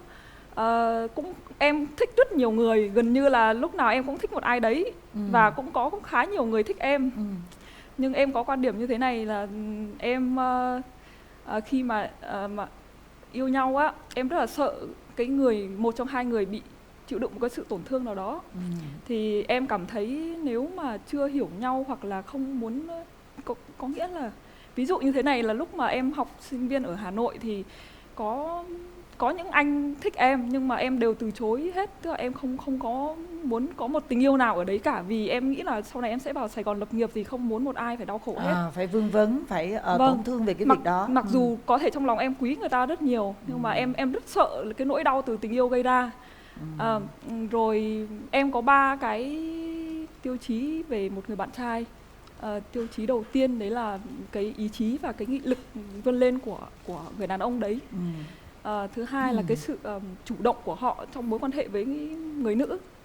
Và thứ ba đấy là sự chân thành, có nghĩa là khi yêu nhau thì phải tôn trọng, chứ không phải vu vơ hay là vì khỏa lấp cái thời gian tẻ nhạt của mình mà yêu. Rồi, chị hiểu rồi. Mà chị hỏi nè, em nói em không có nhu cầu có bạn trai. Nếu vậy thì ngày hôm nay khi mà em tham gia bạn mối hẹn hò là em đã chuẩn bị cho cái việc là em sẵn sàng có bạn trai chưa? Em mong muốn điều này từ năm 2017. Có nghĩa là mình không còn muốn đi du lịch một mình nữa đúng không? Vâng, thực sự bây giờ nếu mà có anh bạn đi cùng thì quá tuyệt vời. Quá vui đúng không? Em không muốn đi một mình nữa. Chứ mình 29 tuổi là đến cái tuổi mình không thể một mình được nữa rồi. Vâng Nghe. ạ. Đâu để chị gặp. Chào chị. Chào em. Trời ơi, hình như em quen á ha. Em với cả chị Vân thì gặp nhau cũng khoảng 2-3 lần. Có chương trình Xuân Phát Tài. Đó, đúng rồi. Em đó. cũng làm tóc cho các nghệ sĩ ở trong đó. Đúng rồi, đó bởi vì chị nói chị nhìn em là chị thấy quen. Vâng. Mà em thấy cái bạn bên đây nghe cái cách bạn nói chuyện em thấy bạn cá tính không? Vâng. Đi phượt một mình. Em chỉ sợ là cá tính hơn em. Đó, nhưng mà có thể em đây là một cái chất xúc tác để em có thể viết được những cái kịch bản hoặc là những cái idea mới. Vâng. Chị cảm giác như vậy. Vâng. Bạn trai có thích du lịch giống như bạn gái bên kia không? Em thì có sở thích là du lịch, mua sắm và ẩm thực. Đấy là những cái chính, ngoài việc xem phim giải trí bình thường. Đó, cũng thích du lịch nữa. Thích Thì du đó. lịch nhưng em không có du lịch phượt như vậy. Mà em đến một cái địa điểm nào đó thì mình đi bằng cái phương tiện như là máy bay hay là dùng tàu hỏa các thứ đến nhanh điểm nhất. đấy. Sau đó thì mình ở cái địa danh đấy mình thuê xe máy mình bắt đầu mới đi phượt. Bắt đầu mới đi. Đấy. Nó là an toàn. Có nghĩa là em muốn an toàn cho bản thân và những người đi xung quanh của mình. Và vẫn khám phá được tất tốt. cả. Vâng. Thế em mong muốn cái người bạn gái của mình sẽ như thế nào? Em mong muốn một người bạn gái là thứ nhất là họ biết đối nhân xử thế, thứ nhất là đối nhân xử thế giữa trong gia đình, giữa chồng với cả những người nhà của gia đình chồng, và đối nhân xử thế với xã hội. Ví dụ như là bạn bè mình đến chơi, nhiều khi là bạn anh Ninh đến chơi mà vợ mà cứ càu nhàu hay khó tính thì mất bạn, đúng không? Đấy thì cần phải biết đối nhân xử thế. Có thể là trước mặt thì vẫn vui vẻ về nhà góp ý với chồng sau, và em thấy đúng là không? vâng. Rồi gì nữa? Như bạn ấy yêu cầu về em thì em thấy là những cái yêu cầu đó thì em có thể đáp ứng được. Đó là về tính cách đúng không? Vâng. Bây giờ ngoại hình thì em muốn sao? Ngoại hình thì em muốn một người phụ nữ ưa nhìn, làm sao tương đồng với cả bản thân em, chiều cao và ngoại hình. Học thức cũng vậy. Rồi, để anh Quang xem coi cái yêu cầu của em có giống như đây không nhé. Cho tôi xem mắt đàn gái cái nào. Em chào anh Linh. Ôi, chào em gái, dễ thương, xinh. Cao Bây giờ nghe câu dáng chuyện như em. người mẫu ấy, ông Linh ạ. Đấy, nhưng có vẻ thế này là nãy giờ anh thấy em là một người quá cầu toàn, cũng như là một con người gọi là quá thận trọng, thành ra không tìm được người yêu cho mình, hoặc là em không cần tìm người yêu để cho khỏi có những cái gì đau khổ về sau. Quá cầu toàn ha, đúng không? Chứ không phải là khó tính lắm. Không khó tính. Không. Bây giờ thì em muốn tìm một nửa yêu thương của mình như thế nào? Cái đầu tiên mà anh Nam vừa nói thì em dư sức, tại vì em là một người cực kỳ thân thiện và rất cởi mở. Bạn em từ người già đến trẻ con, và từ những em bé bị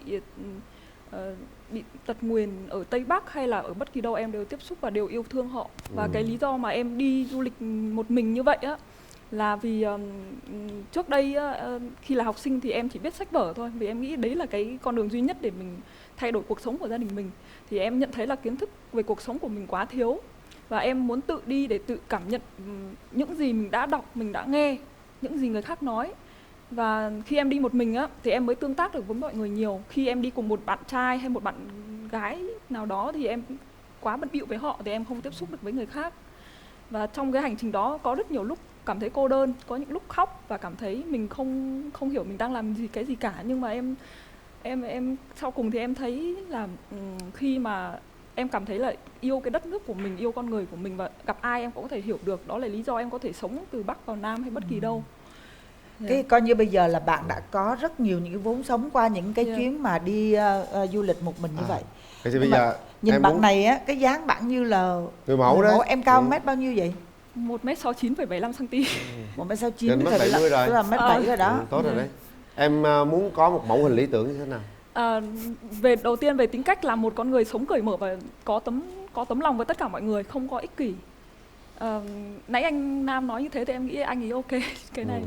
Một người có ý chí cầu tiến, và hai cái điều còn lại như em nói đó là phải có sự chủ động nhất định trong mối quan hệ với phụ nữ, và phải có gì? Sự chủ động nhất định với chủ động đó, cái điều mà ông với phụ nữ. Chủ động, cái điều mà ông luôn luôn ông khuyến khích các bạn Đúng nam rồi. Đó. Đôi khi như thế này, có những bạn nam họ có thể thích một cô gái nào đó hoặc là thấy cô xinh quá, nhưng họ rất là ngại việc nói là ôi hôm nay em xinh thế thì em không muốn một người đàn ông quá nhút nhát hay quá kiệm lời. Và một người chân thành ở đây có nghĩa là nếu trong quá trình tìm hiểu nhau hay sống cùng nhau, nếu mà không yêu thương nhau nữa thì hãy chủ động nói ra, và đừng làm một cái điều gì đằng sau khiến cho cái người nữ hay là người bạn đời của mình cảm thấy bị đau khổ hay là cảm thấy là bị tổn thương ấy. Nãy giờ em nói những điều đó thì anh thấy chàng trai bên đây có đó, anh ấy là một người nhạy cảm, một người cũng gần như là làm quen với giới nghệ thuật rất là nhiều. Anh ấy giao tiếp tốt nè, chủ động nè, rồi cũng lịch thiệp nè ha. Nói chung con người cầu tiến và có gọi là khả năng phát triển kinh tế rất là tốt. Anh nghĩ đây là một người đàn ông của gia đình và một người đàn ông của xã hội luôn đấy. Em rất ấn tượng vì anh có vẻ như là có một chút cái khả năng về nghệ thuật. Đúng Em rồi. rất thích cái điều đó. Thôi bây giờ ta hỏi ý kiến người thân, Đúng rồi. sau đó thì mình sẽ cho hai bạn Rồi gặp các mặt. bạn gặp nhau đi. Em đi với ai vậy? Em đi với cậu ruột của em, anh trai và bạn. Xin mời Cậu. nhà gái ạ. Dạ. Rồi xin mời cậu. Xin mời đại diện nhà gái ạ. Anh cầm micro cho anh. Anh cái alo đi, alo đi. Alo. Alo. Rồi. Vâng, xin chào anh. Anh cứ ngồi tự nhiên ạ. Vâng, xin chào anh Quyền Linh, xin chào chị Hồng Vân cùng toàn thể quý vị trong trường quay hôm nay.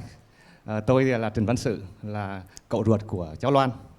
Thì vì bố mẹ cháu ở xa không có tham dự được nên tôi hôm nay đại diện để đến cổ vũ cho cháu. Thì qua phần trình bày trong phần giao lưu giới thiệu, chia sẻ cũng như dẫn dắt của anh chị MC thì tôi thấy giữa bạn Tiến Đạt và Loan đã có những chia sẻ và có những cái mà nó gọi là đồng thuận, có những cái đam mê cuộc sống, rồi những cái gì đó có thể là bù đắp cho nhau hoặc là có những cái gì để hỗ trợ nhau. Thì hy vọng là các bạn có thể sau khi mở rào để xác nhận với nhau một lần nữa trước khi bấm nút để cùng có những cái bước tìm hiểu kỹ hơn. Đây mới chỉ là cái giai đoạn gọi là khởi động thôi, để còn phải tìm hiểu và dẫn dắt nhau để làm sao có thể là một nửa của nhau dẫn dắt nhau đến bến bờ hạnh phúc. Thì theo ý kiến của cậu ấy, nhìn nhận ấy, thì bạn Tiến Đạt là một những người đàn ông rất là chững chạc, mình rất là nhận xét như vậy, có cái sự điềm đạm trong của một người đàn ông. Thì cũng xin chia sẻ thêm, thì lúc nãy thì Loan có nói là chia sẻ là đã đi du lịch một mình từ lâu. Loan thì xuất thân từ vùng nông thôn, sinh trưởng trong gia đình cũng là nông dân thôi, thì cái điều kiện mà tiếp xúc với bên ngoài rất là hạn chế. Nhưng mà khi mà cháu tốt nghiệp đại học thì có một sự đột biến thay đổi hẳn, và cháu là một con người rất là cá tính, có thể nói là hơi ngang bướng một chút xíu. Chia sẻ với Tiến Đạt như vậy, ngang bướng. Điều thể hiện thế nào? Lúc nãy cháu nói là đi phượt một mình bằng xe máy từ Hà Nội vào Hồ Chí Minh, cháu giấu gia đình không ai biết hết. Khi mà gia đình biết thì cũng rất là lo lắng, không biết là nó đi như thế thì cái vấn đề an toàn rồi là các cái vấn đề xảy ra dọc đường như thế nào. Thì bản thân tôi thì khi biết được cháu đi như thế thì tôi cũng không có ý là gì mà rất là động viên cháu. Hãy đi rồi sẽ thấy vất vả khó khăn mình vượt qua, khi mình đã đến rồi thì mình sẽ tận hưởng những cái gì thành quả mình đã đạt được. Và xin chia sẻ thêm là không những chỉ là Loan đã đi xe máy từ Hà Nội vào Hồ Chí Minh, mà em trai của Loan đi xe đạp từ Hà Nội vào Hồ Chí Minh luôn. Đó là cái bản lĩnh, cái chia sẻ là cái cảm hứng của người chị đã lan tỏa cho những người khác.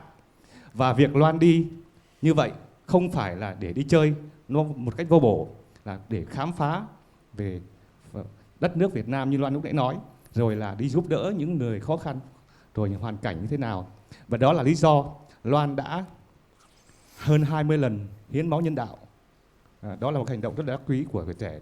Và gần đây nhất thì Loan đã đăng ký với bệnh viện Chợ Rẫy để hiến tạng.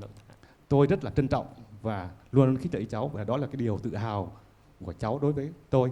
Thì không biết bạn Đạt khi nghe chúng tôi chia sẻ như vậy thì có cái cảm nhận như thế nào về một người phụ nữ mà có những cái tính nó hơi ngang, và có những cái tấm lòng cũng như là cái tinh thần đối với trách nhiệm xã hội. Thì ngoài cái việc gia đình chăm sóc, lúc nãy thì là Đạt nói là muốn quan tâm, muốn có một người phụ nữ để mà lo lắng gia đình như vậy. Nhưng mà đối với Loan thì ngoài việc gia đình ra thì có thể nói là về mặt xã hội thì cũng rất là năng động hoạt bát. Bởi vì nói về gia đình ấy, thì phong cách của con người Nghệ An là tinh thần gia đình, hiếu đạo với bố mẹ cũng rất là tốt. Thì tôi hy vọng là sau khi các bạn dỡ rào tìm hiểu nhau sách lần nữa thì đó là cơ hội để làm sao mong cho hai cháu được đến bến bờ hạnh phúc. Cảm ơn cậu. Bạn đi với ai? Em đi với cả rất nhiều người thân, có chị con bác ruột này, có em con dì ruột, và rất là nhiều các, ví dụ như là cháu, có cả cháu gọi bằng ông nhưng tại vì nhỏ quá thì không được vào chương trình. Đấy, thì có cả một cậu em làm chủ nhiệm câu lạc bộ sinh viên tình nguyện của khoa quản lý văn hóa, là những đời sau. Ngày xưa là em đời đầu, là những cái bậc tiền bối của các bạn. Thì hôm nay cũng đến để động viên tinh thần cho em, tại vì là bị ế quá lâu rồi nên mọi người cũng mong là anh sớm lập gia đình. Rồi, mời đại diện gia đình nhà trai. Em xin được chào cô Hồng Vân và chú Quyền Linh và cùng toàn bộ tất cả các quý vị khán giả đang có mặt trong trường quay, cũng như là quý vị khán giả đang có mặt trên trước màn ảnh. Em tên là Dương và em có biết anh Đạt qua câu lạc bộ sinh viên tình nguyện. Và anh em quen nhau thì có một cái sở thích, đó là gần như là không một cái chương trình nào tình nguyện hay là hỗ trợ cho các bạn ở trường thì anh Đạt không có mặt. Đó, cái đấy là cái mà em nghĩ là giữa anh Đạt và chị Loan rất là phù hợp với nhau, đều có một tình yêu thương con người. Và cái thứ hai nữa thì về nhận xét qua về tính cách của anh Tiến Đạt thì như những gì mà chị Loan mong muốn về một người đàn ông, về một con trai thì anh Đạt thì rất có ý chí từ ngày thời sinh viên rồi cho đến bây giờ, là anh luôn luôn là một cái hình mẫu lý tưởng cho các em ở trường hiện tại noi theo, và cũng như là có một cái sự chân thành. Cái tiếp theo là về cái sự chủ động thì chị cũng biết rồi, tại vì anh làm nghệ thuật nên là rất là tự tin và rất là mối quan hệ cũng như là xã giao rất là tốt, giao tiếp rất là tốt. Đó, về cả ba cái đấy thì đều ok. Còn về chị Loan thì em có thấy là chị là một người cũng rất là cá tính, rất là có ý chí, cũng như là có một cái kiến thức về xã hội cũng như là trong mọi mặt rất là tốt, rất là sâu. Và em thấy là cũng khá là phù hợp với anh Tiến Đạt. Thì em mong là sau khi mà hai người mở chiếc cái xe hoa kia lên thì có thể tiến sâu hơn với nhau. Và em mong là sẽ được ăn kẹo của anh Đạt từ sớm, bởi vì em đợi ngày này lâu lắm rồi. Sao Đạt cảm ơn anh trai. Đạt rất là cảm động luôn đó, khóc luôn đó. Không bảo là đây khóc luôn đấy. Hiện nay thì cảm xúc của Đạt như thế nào? Sao vậy, hạnh phúc quá đúng không? Cái gia đình hỗ trợ động viên mình nhiều đúng không em? Tại vì là em rất bất ngờ, tại vì là khi mà mời mọi người đến để cổ vũ cho em, mọi người rất nhiệt tình đến. Mà nghe Dương trình bày thì em rất xúc động. Cái là mọi người quý mình đúng không? Rất là thương mình, quý mình. Hôm nay mới là mình nghe được những cái lời rất là thật, mà những cái lời chưa bao giờ mình được nghe đúng không? Hôm nay cả hai gia đình đó, nên thấy rằng cậu của Loan cũng rất là tự hào về cháu của mình. Và Loan cũng là một con người cũng rất là tốt, làm tròn trách nhiệm của gia đình cùng với xã hội. Ở đây Đạt cũng là như thế, bạn của Đạt cũng tự hào về con người của Đạt như thế. Một trong một cái câu chuyện mà chúng ta cũng cảm động về cái tình con người với nhau. Và thấy rằng hai bạn rất xứng đáng được mọi người cho một tràng pháo tay. Nào, bây giờ ta hãy ngăn nhò dòng nước mắt cảm động lại. Chúng ta hãy gặp nhau, có thể để cảm nhận tiếp, biết đâu chúng ta lại rơi nước mắt vì hạnh phúc thì sao? Đúng rồi. Nào, chuẩn bị mở rào để những giọt nước mắt đó cho bạn Loan nhìn cũng được mà Đạt. Em khá là run. Không có run. Hơi bình tĩnh. Nãy mở cho lúc Đạt đang khóc đó để Loan nhìn thấy thấy thương lắm. Ủa, anh ấy đã khóc hả?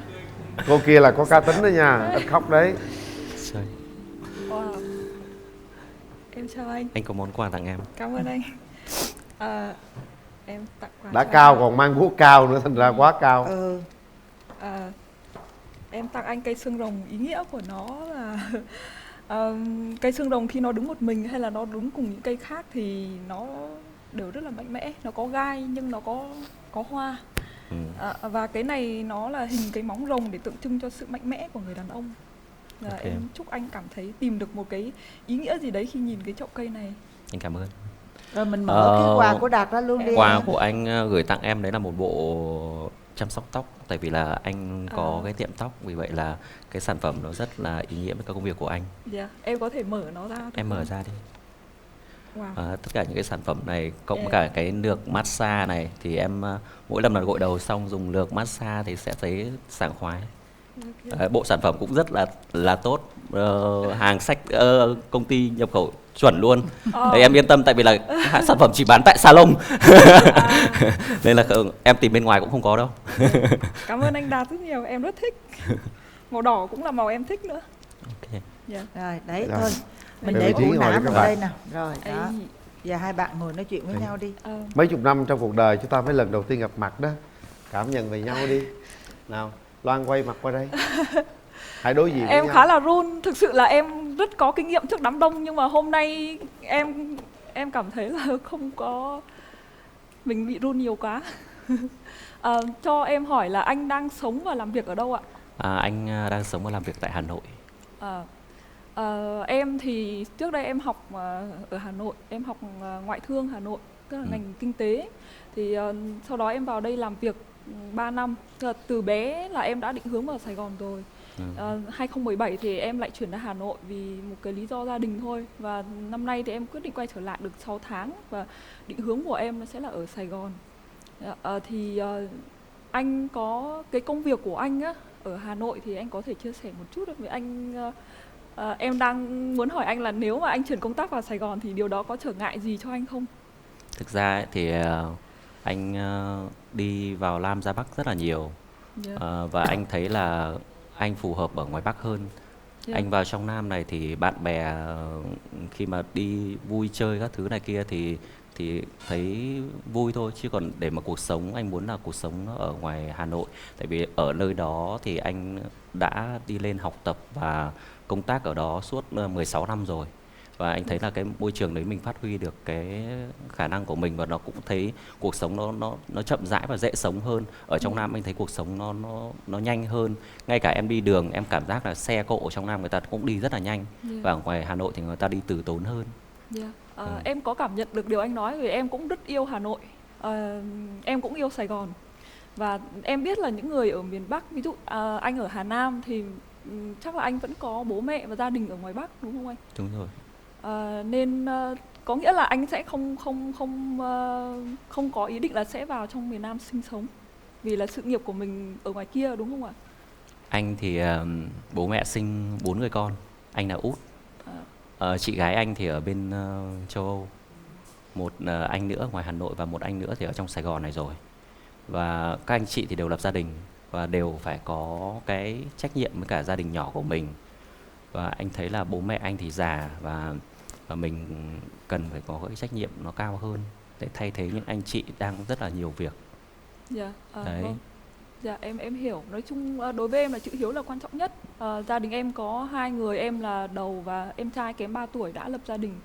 Thì hiện tại em đang làm việc ở Hà Nội cùng với bố mẹ ở đi về giữa Hà Nội và Nghệ An đó. Thì em thì định hướng em sẽ ở Sài Gòn.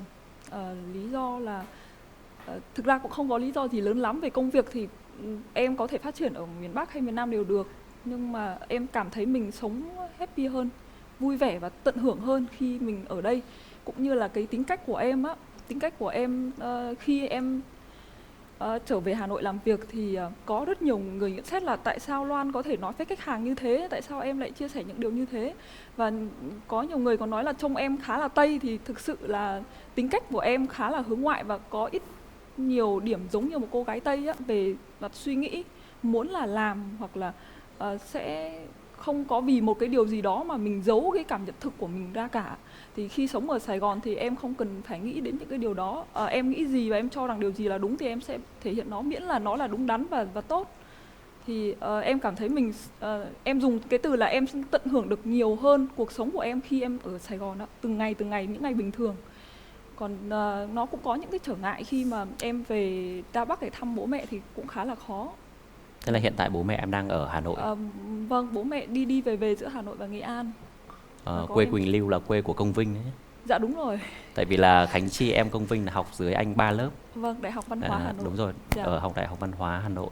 Em có biết gì về Hà Nam không? Em biết. Quê hương của Nam Cao có món cá chấm kho tộ rất là ngon. Chuối già, chuối ngự không, gì đó. Chuối ngự làng Vũ Đại. Vâng. Và cá kho cũng là làng Vũ Đại, đấy là những món mà tiến vua ngày xưa. Nhà anh thì không có gần chỗ đó, nhưng nhà anh thì bây giờ là đang gần một cái ngôi chùa lớn nhất Việt Nam, lớn nhất thế giới. Dạ. Đấy, thì hy vọng là nếu mà có bấm nút thì anh sẽ mời em về quê anh để chiêm ngưỡng một cái ngôi chùa nó rất là đẹp, và cảnh quan thiên nhiên ở quê anh rất là đẹp. Quê anh thì nó là vùng bán sơn địa, có nghĩa là một nửa là đồng bằng và một nửa là núi, nên là cũng không phải là xuất thân từ một cái gia đình nó giàu có hay vùng quê nó giàu có gì cả. Đấy. Em có đi qua Hà Nam. Em ấn tượng vì cái phong cảnh vùng quê Bắc Bộ ấy, nó rất trữ tình, nhất là những buổi chiều mà có khói tỏa ra từ những ngôi nhà thì em rất thích. Rồi mình bỏ qua cái đoạn tả cảnh nha. Mình vô chuyện quan niệm về hôn nhân gia đình của hai bạn đi. Anh hỏi trước đi.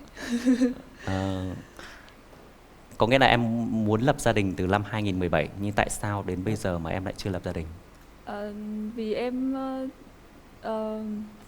chưa cảm thấy tìm được đúng người.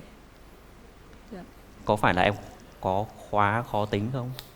Không.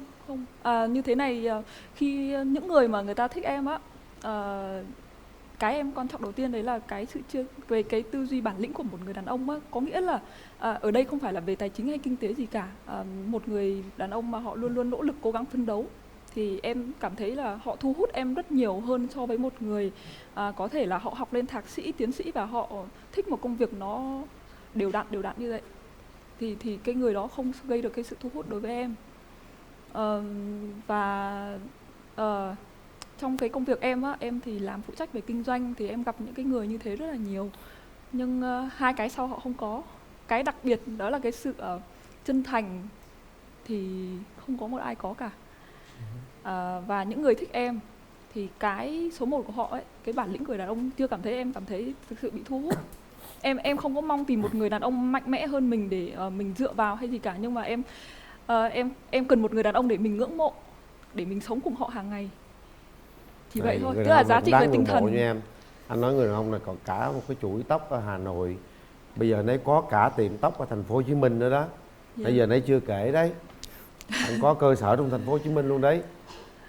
Và một người đàn ông mà có cái, vì em tiếp xúc với môi trường kinh doanh nhiều nên cái sự khô khan nó có. Và em nếu mà sống cạnh một cái người mà có một cái suy nghĩ hay là cảm nhận về nghệ thuật đó, thì em rất là thích. Bản thân em cũng có cảm nhận được một chút về cái đẹp. Ví dụ như em nghe một bản nhạc hay là nhìn một bức tranh em biết được nó đẹp, nó hay ở đâu. Thì cái mà anh có, em nghĩ là anh là cái người có thể là làm cho cuộc sống của em màu sắc hơn. Anh có quan điểm gì về tình yêu, hôn nhân, gia đình không? Ví dụ như bây giờ người ta đang hỏi rất nhiều về cái chuyện sống thử ấy, thì anh nghĩ là sao? Anh nghĩ vấn đề đó như thế nào? Anh nghe em nói là em chưa có mối tình nào cả. Là anh thấy là cái quan niệm của em nó khó khăn về tình yêu. Nên là việc mà em hỏi là việc sống thử chắc chắn là chắc là em không bao giờ làm điều đó. Nhưng anh nghĩ là cái việc sống thử ở bây giờ thì nó cũng không phải quá gì khắt khe cả. Với những người mà quan niệm như em ấy, thì người ta sẽ hạn chế ít dần đi. Em có hiểu, ví dụ như là ngày xưa mà ai mà có bầu mà trước khi cưới thì cả làng cả xã người ta đồn ầm lên là cô này là không có chính chuyên, mà ai lại đi ăn kem trước cổng như vậy các thứ. Nhưng bây giờ ấy, là những người nào mà có bầu trước là bố mẹ, phụ huynh, tất cả mọi người đều mừng, đón về cái là được trâu lợn nghé luôn. Đấy, là người ta nghĩ thoáng rồi, ngay cả nông thôn thôi. Đấy, nên là anh nghĩ là em hãy thoáng hơn một chút trong qua tình yêu. Vì hiện tại anh đang ở Hà Nội, còn em ở Sài Gòn. Thì anh sắp xếp kế hoạch để chúng ta hẹn hò như thế nào? Em thì không ngại ra Hà Nội vì gia đình em ở ngoài đó. Còn anh thì sao? Em không ngại việc ra Hà Nội thì em cũng chả ngại việc vào trong Nam. Tại vì thực tế ở trong Nam thì em nhìn thấy họ hàng nhà anh, rồi là bạn bè, giới văn nghệ sĩ. Anh vào trong đây là ở nhà ca sĩ Châu Khải Phong mà. Anh ấy đưa chìa khóa, anh ấy đi biểu diễn show, anh để chìa khóa cho anh để ở nhà và để tham gia chương trình. Anh bảo là đấy là tại vì là cái chương trình báo gấp quá nên anh không có hủy được các show của anh đi diễn ở ngoài Bắc. Còn nếu mà không có bận như vậy thì là anh ấy đã đến cổ vũ cho anh rồi. Hôm nay gia đình anh đến đây rất là đông thì không biết là chắc là mọi người cũng ở ngoài Bắc vào nhiều. Thì em cảm thấy rất cảm ơn gia đình của anh Đạt vì sự có mặt hôm nay. Em còn gì, anh có một bạn là cùng đồng hương với em luôn, người Nghệ An luôn. Và Cường nói là con gái Nghệ An rất tuyệt vời. Anh có về xứ nghệ với em không hả? Đúng là có một bài hát như vậy đấy. Đúng rồi. Anh thấy thế này là hai bạn rất là hiện đại. Ở hai bạn đó có một cái điểm chung là gì? Dễ hiểu nhau, và dễ trao đổi với nhau về tất cả mọi thứ. Đây cũng là một chàng trai rất là bản lĩnh ha. Và em cũng là một cô gái cá tính.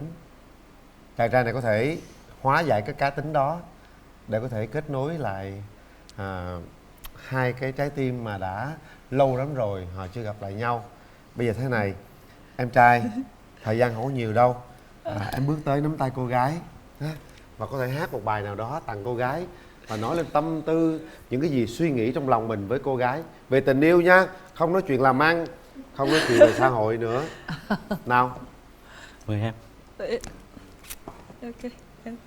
Hãy nhìn thẳng vào mắt nhau nói chuyện đi. Anh thì học về quản lý văn hóa nghệ thuật nhưng không học về chuyên ngành thanh nhạc.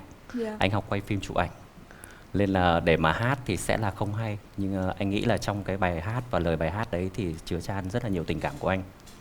Thì anh cứ mạo muội hát cho em nghe, rồi không có hay thì đừng có chê anh. Đây bài hát là Tìm Em qua câu dân ca. Anh về tìm, cho em dừng một chút được không? Không, tại vì em đang quên lời. Bài này của Hà Nam. Vâng, bài về Hà Nam, thì cho em xin điện thoại tìm search cái câu đầu tiên. Anh nói lại câu đó em thì như em có thể cấp ức cho anh được. Người trong ban tổ chức cho em xin cái đoạn. Chị không biết bài này chứ không là chị mớm mồi. Dạ. Chị không biết bài này. Chị không biết ạ. Chị không biết thuộc bài này. Vâng. Tìm em qua con đường. Không, Tìm Em qua câu dân ca. Câu hát. Bài hát tên là Tìm Em qua câu dân ca. Đấy, cho anh xem chút. Anh về tìm em qua câu dân ca, con mắt liếc lại. Vâng, ba đứng chờ à? Đúng không chị? Chị không thuộc bài này. Rồi. Anh cứ bình tĩnh đi. Đây, nè. Bình tĩnh đi nào. Ok. Anh về tìm em qua câu dân ca, con mắt liếc lại bằng ba đứng gần. Câu hát mời trầu Hà Nam quê ta, duyên dáng thiết tha phù lý quê nhà. Câu dân ca có từ bao giờ mà để thương, để nhớ, để đợi, để chờ. Về bến Phù Vân đi trên con đường mới, tìm câu dân ca. Về Bắc Thanh Châu vẫn nghe câu ca lao lòng. Anh sang chợ Bầu tìm mua buồng cao, em qua cầu Hồng Phú, Phù Lý ơi. Câu hát dân ca mà em vẫn hát, châu lay châu tính châu tình. Anh còn son, em cũng còn son. Anh về thưa với mẹ cha, để đôi ta được làm con một nhà, để đôi ta được thành thân vợ chồng. Vẫn nắm tay như thế. Bạn nữ hát đáp lại đi nào. Về Quỳnh Lưu cùng em gì đó, về Xứ Nghệ cùng em gì đấy. Xứ Nghệ chứ nhỉ? Em không hát được nhạc Nghệ An đâu. Em hát bài Con đường hạnh phúc của Thùy Chi ha. Em hát một đoạn ngắn thôi. Người yêu ơi, hãy nói con đường anh sẽ qua, và em sẽ chờ, và em sẽ đợi. Dù cho gió mưa giăng kín khiến anh không tìm được thấy đường em, và để em lạc trong đêm tối tăm. Này người yêu ơi, có biết em buồn em lẻ loi, đường đi quá nhiều rồi mà sao vẫn mịt mờ, mà sao vẫn không tìm thấy lối ra con đường hạnh phúc đời em. Giờ em đã biết con đường đó chính là anh. Trời ơi. Tuyệt vời. Rồi, tụi nắm tay ấy, em trai nắm tay đi. Hãy, hai người vẫn nhìn nhau. Vẫn nhìn nhau. Nào, hãy nói lên tất cả những suy nghĩ từ đáy lòng của mình với người đối diện đi. Qua cái nắm tay thì em cảm nhận điều gì? Em thấy anh đang rất run. Tay anh rất là ấm. Tại vì là mọi người thường nói là những người tay ấm thì rất là tình cảm. Dạ. Anh nghĩ là qua cái nắm tay thì em sẽ cảm nhận một chút về cái tình cảm của anh. Dạ. Em thấy trông anh rất là khôi ngô tuấn tú, gương mặt rất là hiền lành và đôi mắt, ánh nhìn của anh nó phát ra cái sự mạnh mẽ của một người đàn ông.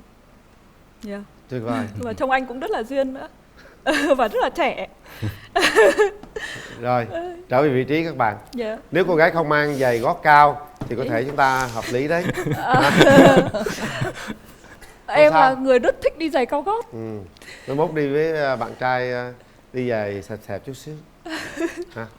Ok, bây giờ chúng ta để tay vào nút bấm và chuẩn bị tinh thần nói lên trái tim, lời nói trái tim của mình. Nếu các bạn thật sự rung động và xem đây là một nửa mảnh ghép của mình thì đừng ngại ngùng bấm ngay cái nút đó, không chờ đợi gì cả. Nếu cảm giác không phải, không cần bấm, hãy nhường cơ hội đó cho người khác. Chúng ta đang đối diện với người thân, gia đình và hàng triệu khán giả. Hãy làm đúng những cái gì mà trái tim mình mách bảo các bạn nhé. Bấm nút là phải trách nhiệm với nút bấm đó. Chuẩn bị sau 3 tiếng đếm. Em nhờ một chút đâu, em hỏi một câu nữa được không? Hỏi một câu đi em. Hỏi đi. Em nói là em sẽ có theo chồng ra ngoài Hà Nội không? Hay là bắt chồng phải vào trong Nam? Em mới trở lại được 6 tháng. Em đã ra vào 2 lần rồi nên em không muốn, em sẽ ở lại đây. Câu trả lời của em là em sẽ ở lại Sài Gòn. Ok em. Rồi, thôi thì 1, 2 và 3. Hết thời gian. Không bấm. Cả hai không bấm. Các bạn thật là cá tính. Một cô gái cá tính, một chàng trai cũng cá tính. Chúng ta có thể là những người bạn. Yeah. Thật sự chỉ vì lý do địa lý thôi. Em muốn chia sẻ một chút là cái việc mà thay đổi môi trường địa lý để ảnh hưởng đến công việc sự nghiệp nó rất lớn. Em là người đã trải qua điều đó 2 lần. Và khi công việc mọi thứ bị xáo trộn thì cái đời sống, tình cảm, những cái kế hoạch khác nó đều bị chi phối rất nhiều. Cho em nhận xét về anh Đạt, em không thể ngờ rằng là chương trình lại giới thiệu cho em một anh chàng đẹp trai và giỏi giang như thế. Thật sự em cảm thấy rất ấn tượng với anh. Nhưng có lẽ là lý do cho hai cái chúng ta không bấm nút là vì khoảng cách địa lý. Chỉ vậy thôi. Và em chúc anh sẽ có nhiều may mắn. Anh hãy luôn yêu và hãy tự tin. Sẽ một ngày tình yêu sẽ tìm đến chúng ta. Chúng ta có thể giữ liên lạc qua Facebook hay là Zalo và nói chuyện với nhau, cùng chia sẻ với nhau. Và khi anh vào đây công tác thì đừng ngại ngần gọi cho em. Okay. Yeah. Chúc anh thật là nhiều năng lượng và nhiều niềm tin yêu và trong cuộc sống nha. Thật tiếc nha. Anh không biết nói sao. Hãy mở lòng mình ra nữa, hãy cho chúng ta một cơ hội. Anh nghĩ rằng là không có gì nó hoàn chỉnh cả. Chúng ta suy nghĩ như thế, nhưng khi có tình yêu rồi, có sự thăng hoa trong tình yêu rồi, đã có yêu nhau rồi thì không ngại đường xa, có thể thay đổi cuộc sống tất cả mọi thứ. Các bạn biết không, khi tình yêu đó đến, khi hạnh phúc nó tràn ngập vào trong người chúng ta không biết nơi đó là nơi nào cả. Nơi nào có hạnh phúc, nơi đó có chúng ta. Theo anh nghĩ, một chút cô gái hãy mở lòng một chút xíu nữa. Theo anh nghĩ chàng trai cũng đừng cứng nhắc trong câu chuyện đó nữa. Bởi tôi biết bạn ra vào thành phố Hồ Chí Minh cũng rất là dễ. Và cô gái cũng có thể ra Hà Nội nếu như chúng ta yêu nhau, hạnh phúc bên nhau. Đừng cứng nhắc trong tình yêu các bạn nhé. Tôi chỉ có đơn giản một câu như thế thôi. Đừng cứng nhắc trong tình yêu. Hãy cho mình một cơ hội. Rồi, đó là quyền quyết định các bạn. Chúng tôi tôn trọng điều đó. Vâng, thì Vân nghĩ hai bạn này có một cái chọn lựa như thế là chính xác. Thực sự đối với hai bạn. Bởi vì Vân biết bạn Đạt, sự nghiệp của bạn Đạt, công việc của bạn Đạt ở ngoài Bắc rất là thuận lợi. Rất là thuận lợi luôn. Đó. Còn với bạn Loan ở đây cũng vậy. Khi mà bạn nói cái câu này, khi mà bạn sống ở trong Nam, bạn được sống tận hưởng nhiều hơn và sống hết với cái tính cách của bạn. Bởi vì người miền Nam là có làm sao nói vậy người ơi. Mà bạn là tính cách của bạn là như thế. Còn miền Bắc mình là phải đón ý, phải rào trước đón sau, phải kính kẽ. Đó là chính cái cơ hội mà các bạn đã mất đi. Tại sao chúng ta không xử lý mềm dẻo chút xíu? Chúng ta hãy tạo cho nhau cơ hội đi. Biết đâu được, cái gì cũng thể thay đổi cả. Trên trái đất này không có gì là không thể thay đổi cả. Nhưng mà vấn đề ở đây á, là hai tính cách đó là các bạn sẽ khác nhau. Tại vì Vân biết bạn Đạt bạn Đạt là người kính kẽ, người gọi là rất là nền nã ông bà mình như thế nào. Thành ra là hai bạn giải quyết như vừa rồi tôi thấy là hoàn toàn chính xác. Tôi thấy và không Loan chính xác. rất là cởi mở. Tôi lại luôn. khác với bà mối, tôi thấy không chính xác. Em chỉ thấy tiếc là tại sao em không có gặp anh ở Hà Nội nhỉ? Vì em đi khắp nơi ở Hà Nội. Thực ra thì salon của anh ở 38 Nguyên Hồng thì gần Đại học Ngoại thương, rất gần Đại học Ngoại thương. Em làm việc ở Vincom Nguyễn Chí Thanh suốt hơn 2 năm. Không có chuyện nữa. Và em rất hay đi mua đồ. Không cho chuyện nhau nữa. Các bạn rất hợp với nhau, nhưng tại sao không cho nhau một cơ hội lại cứng nhắc trong tình yêu như thế? Tôi sao là người đứng ở giữa đây không cho các bạn nói chuyện nữa. Tôi tiếc cho hai bạn lắm. Thì bây giờ các bạn còn liên lạc với nhau mà. Tôi rất Sau mong này muốn mà hai các bạn bấm nút. Bởi vì bạn hai có người hiểu này nhau thì rất các là bạn cứ thông minh. Hai người này rất là có thể hai các bạn sẽ tạo nên một cái điều gì đó bất ngờ trong tình yêu. Tôi mong là như thế. Rồi, cảm ơn các bạn đã tham gia một câu chuyện mà chính ông Mai rất là tiếc. Và tôi vẫn mong muốn các bạn có một cái kết rất là đẹp với nhau. Tôi nghĩ là như vậy. Rồi, cảm ơn các bạn đã tham gia chương trình. Đây là những món quà chúng tôi gửi tặng các bạn. Đạt nó biết nó gặp tôi Đây. mà nó không cho tôi cái dầu này. Phần quà. Em có phần quà Em với anh cho đứng gần chị nhau. Hồng Vân và anh Quyền Linh, nhưng ban tổ chức không cho đưa trên sân khấu. Vậy Vâng, à. đây, mang tiếng em quá. Em cũng có món quà cho hai MC ở. Chị giỡn đó nha. Chị đùa đấy. Đây là đi phượt cầm nè, cái cô gái đi. rất thích cái này. Ê, đúng rồi. Đi phượt. Này là cực kỳ hợp với em đó Loan. Cũng có thể đi phượt nha, Đạt nha. Vâng, cảm ơn. Hai người rất là thông minh, rất Đúng là rồi. hiện đại. Nào. Đó. Đây là món Đấy, quà ôm trước đi. máy lọc không khí Toshiba gửi tặng các bạn. Còn gì nữa không? Hết rồi. Rồi, đây. Có chừng... Hãy giữ cho nhau một kỷ niệm thật đẹp. Hãy giữ cho nhau tất cả những gì mà đã trải qua một thời gian rất ngắn. Tôi nghĩ rằng rất là ấn tượng ngay cả với chúng tôi nữa. Và tôi chắc chắn là các bạn sẽ nhớ những lời nói ngày hôm nay. Và đôi khi các bạn sẽ nhớ nhau đấy. Đó. Anh Đạt hãy làm bạn với em ha. Nhiều khi- Tại vì em muốn anh là dù thế nào đi nữa hãy tin ở tình yêu, vì đó là điều đẹp đẽ nhất trong cuộc sống của chúng ta. Nó sẽ làm cho anh cảm thấy hạnh phúc, và nếu mà anh cứ kiên trì với điều đó thì một ngày may mắn sẽ đến với anh với một. Anh nghĩ Cô là cũng thế đấy cô ạ. Rồi. Cô cũng phải được kiên trì với tình yêu đấy. Mỗi người đi một đường đi. Hai người tay không đi cô. chung một đường được rồi.